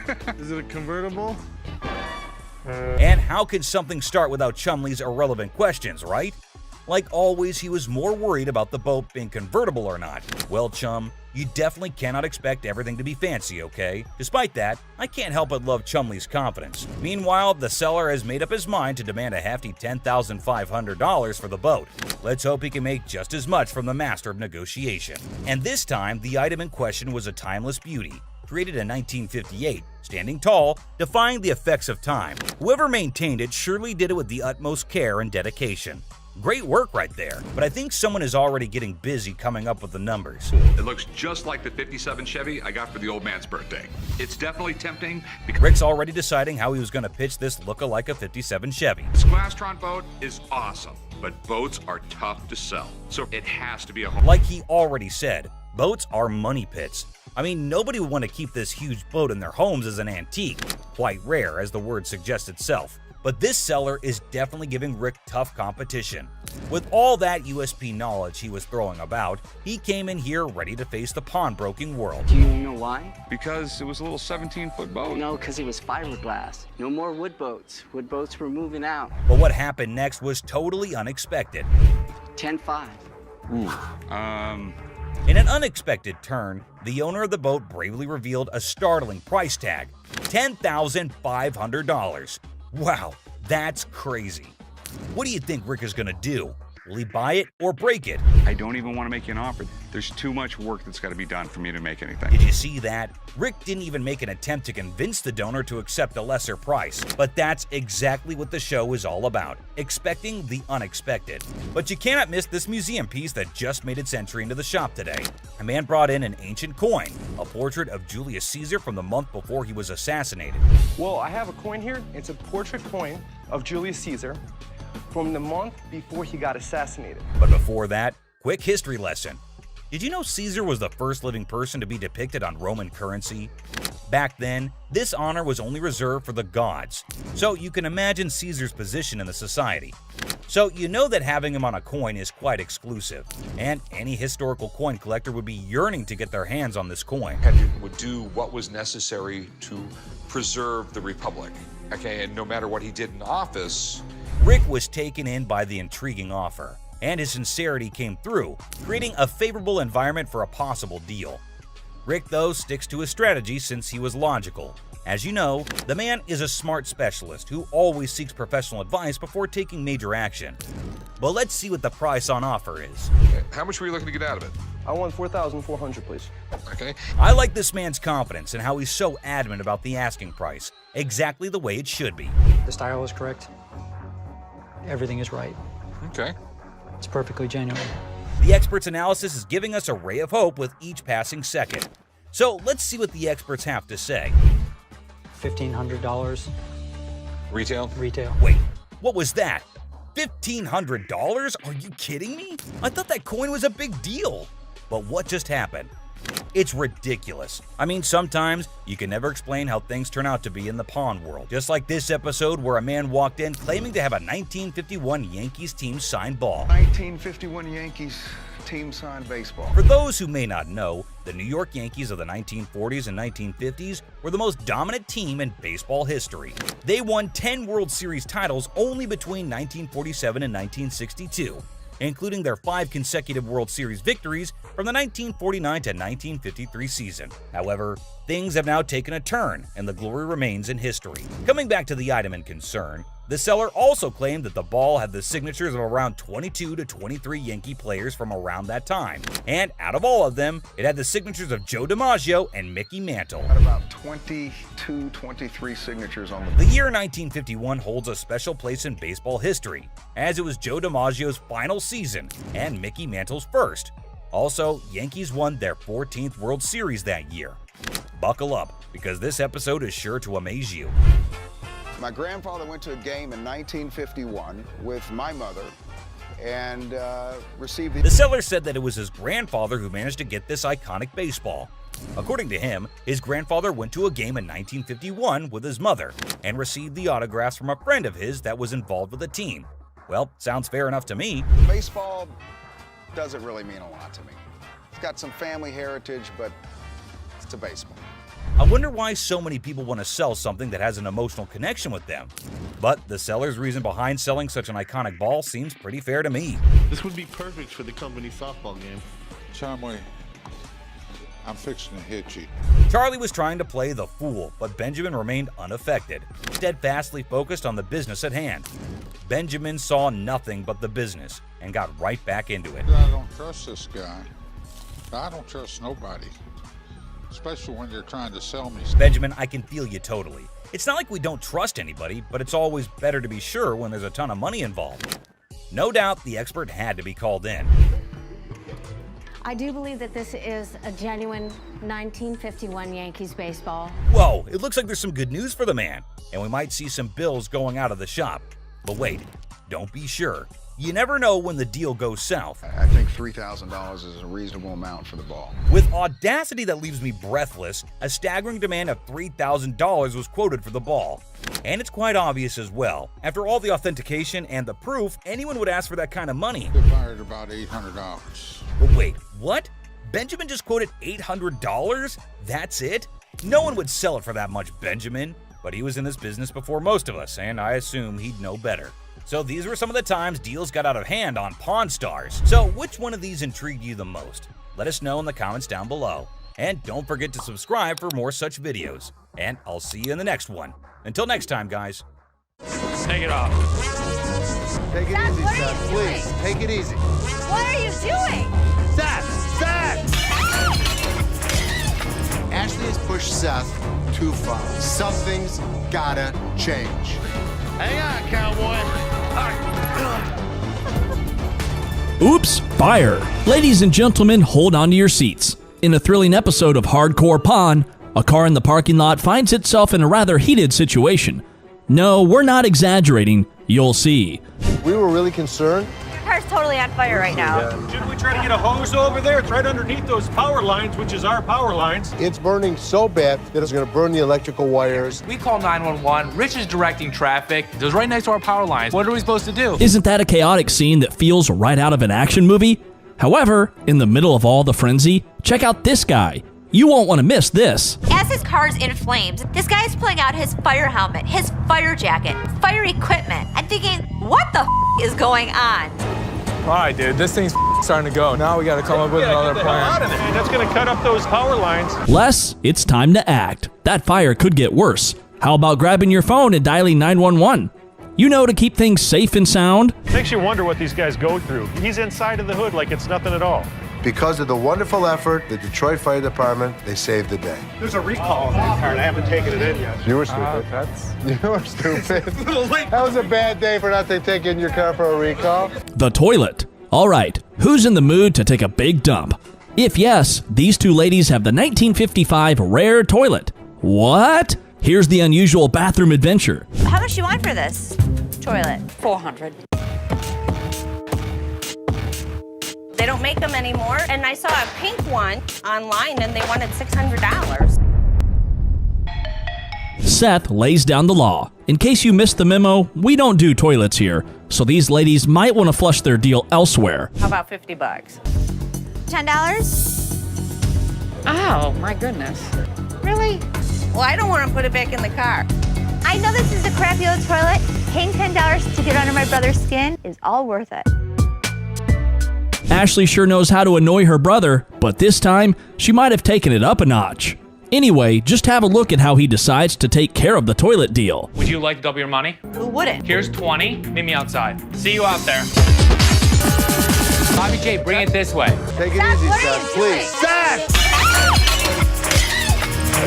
Seth! Mechanical bull. Ah, the nostalgia of the Wild West, where bull riding and tough cowboys reign supreme.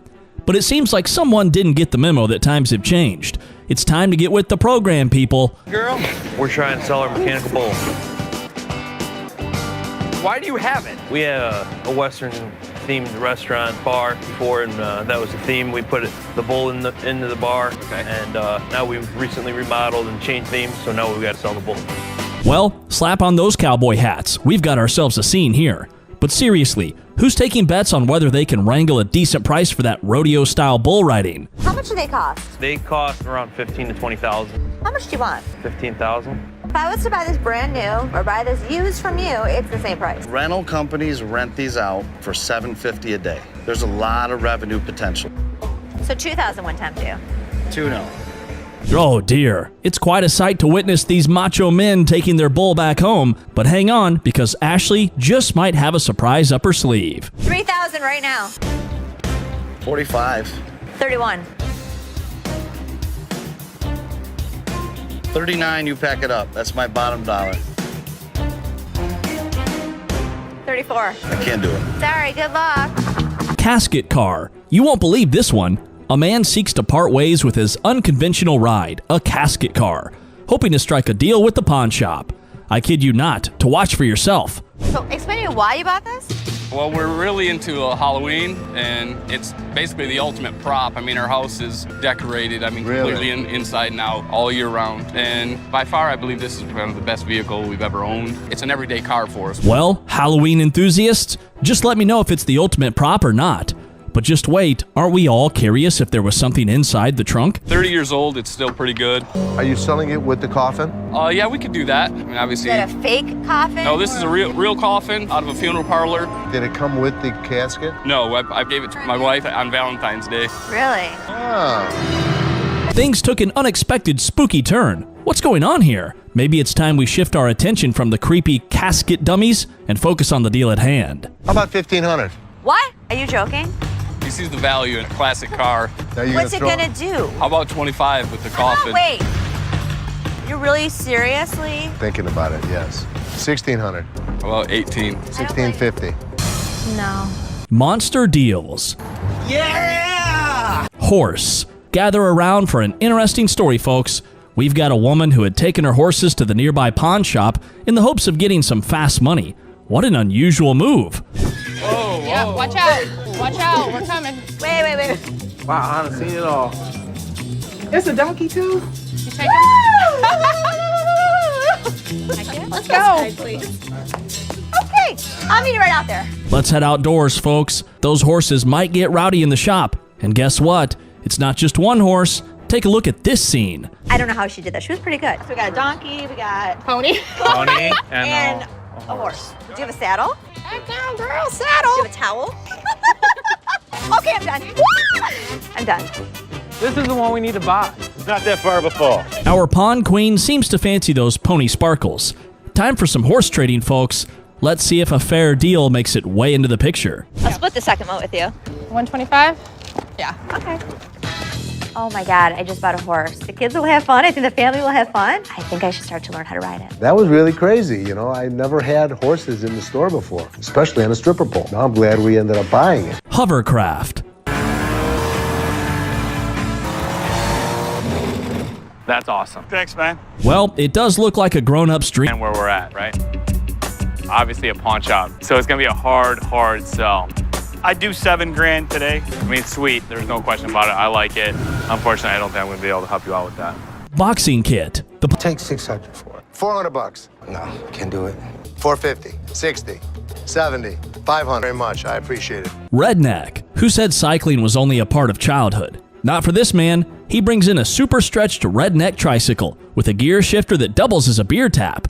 Yeah, you heard that right. Did you build this? Yep, me and my buddy built it. It's got customized spinners. It's got transmission, it's got reverse and everything. So in other words, you couldn't ride it as a bicycle? Nope, strictly with the engine. Took a little bit here, a little bit there, and put it all together, and this is what we got. It's a head scratcher. Our visitor's chicken coop plans might baffle us, but let's stay on track and dive into the intriguing deal at hand. So here's what Les has to add to this. Can you show me how it works? Yeah, let's Yes, I can. Yes, I can. Get out the way. Yes, sir. Hold it down to get it started. Oh! Well, ain't that some son of a... Just when things were getting interesting, that tricycle decided it had enough and broke down on us. Well, isn't that some hard luck this time? That's a dirty shame that it broke. It is a dirty I like shame. it. I like it. A lot dirty, bring it back when you get some... I will do that. Another cord in there. This was one of those situations I would have liked to have helped Dirty, but nothing I could do.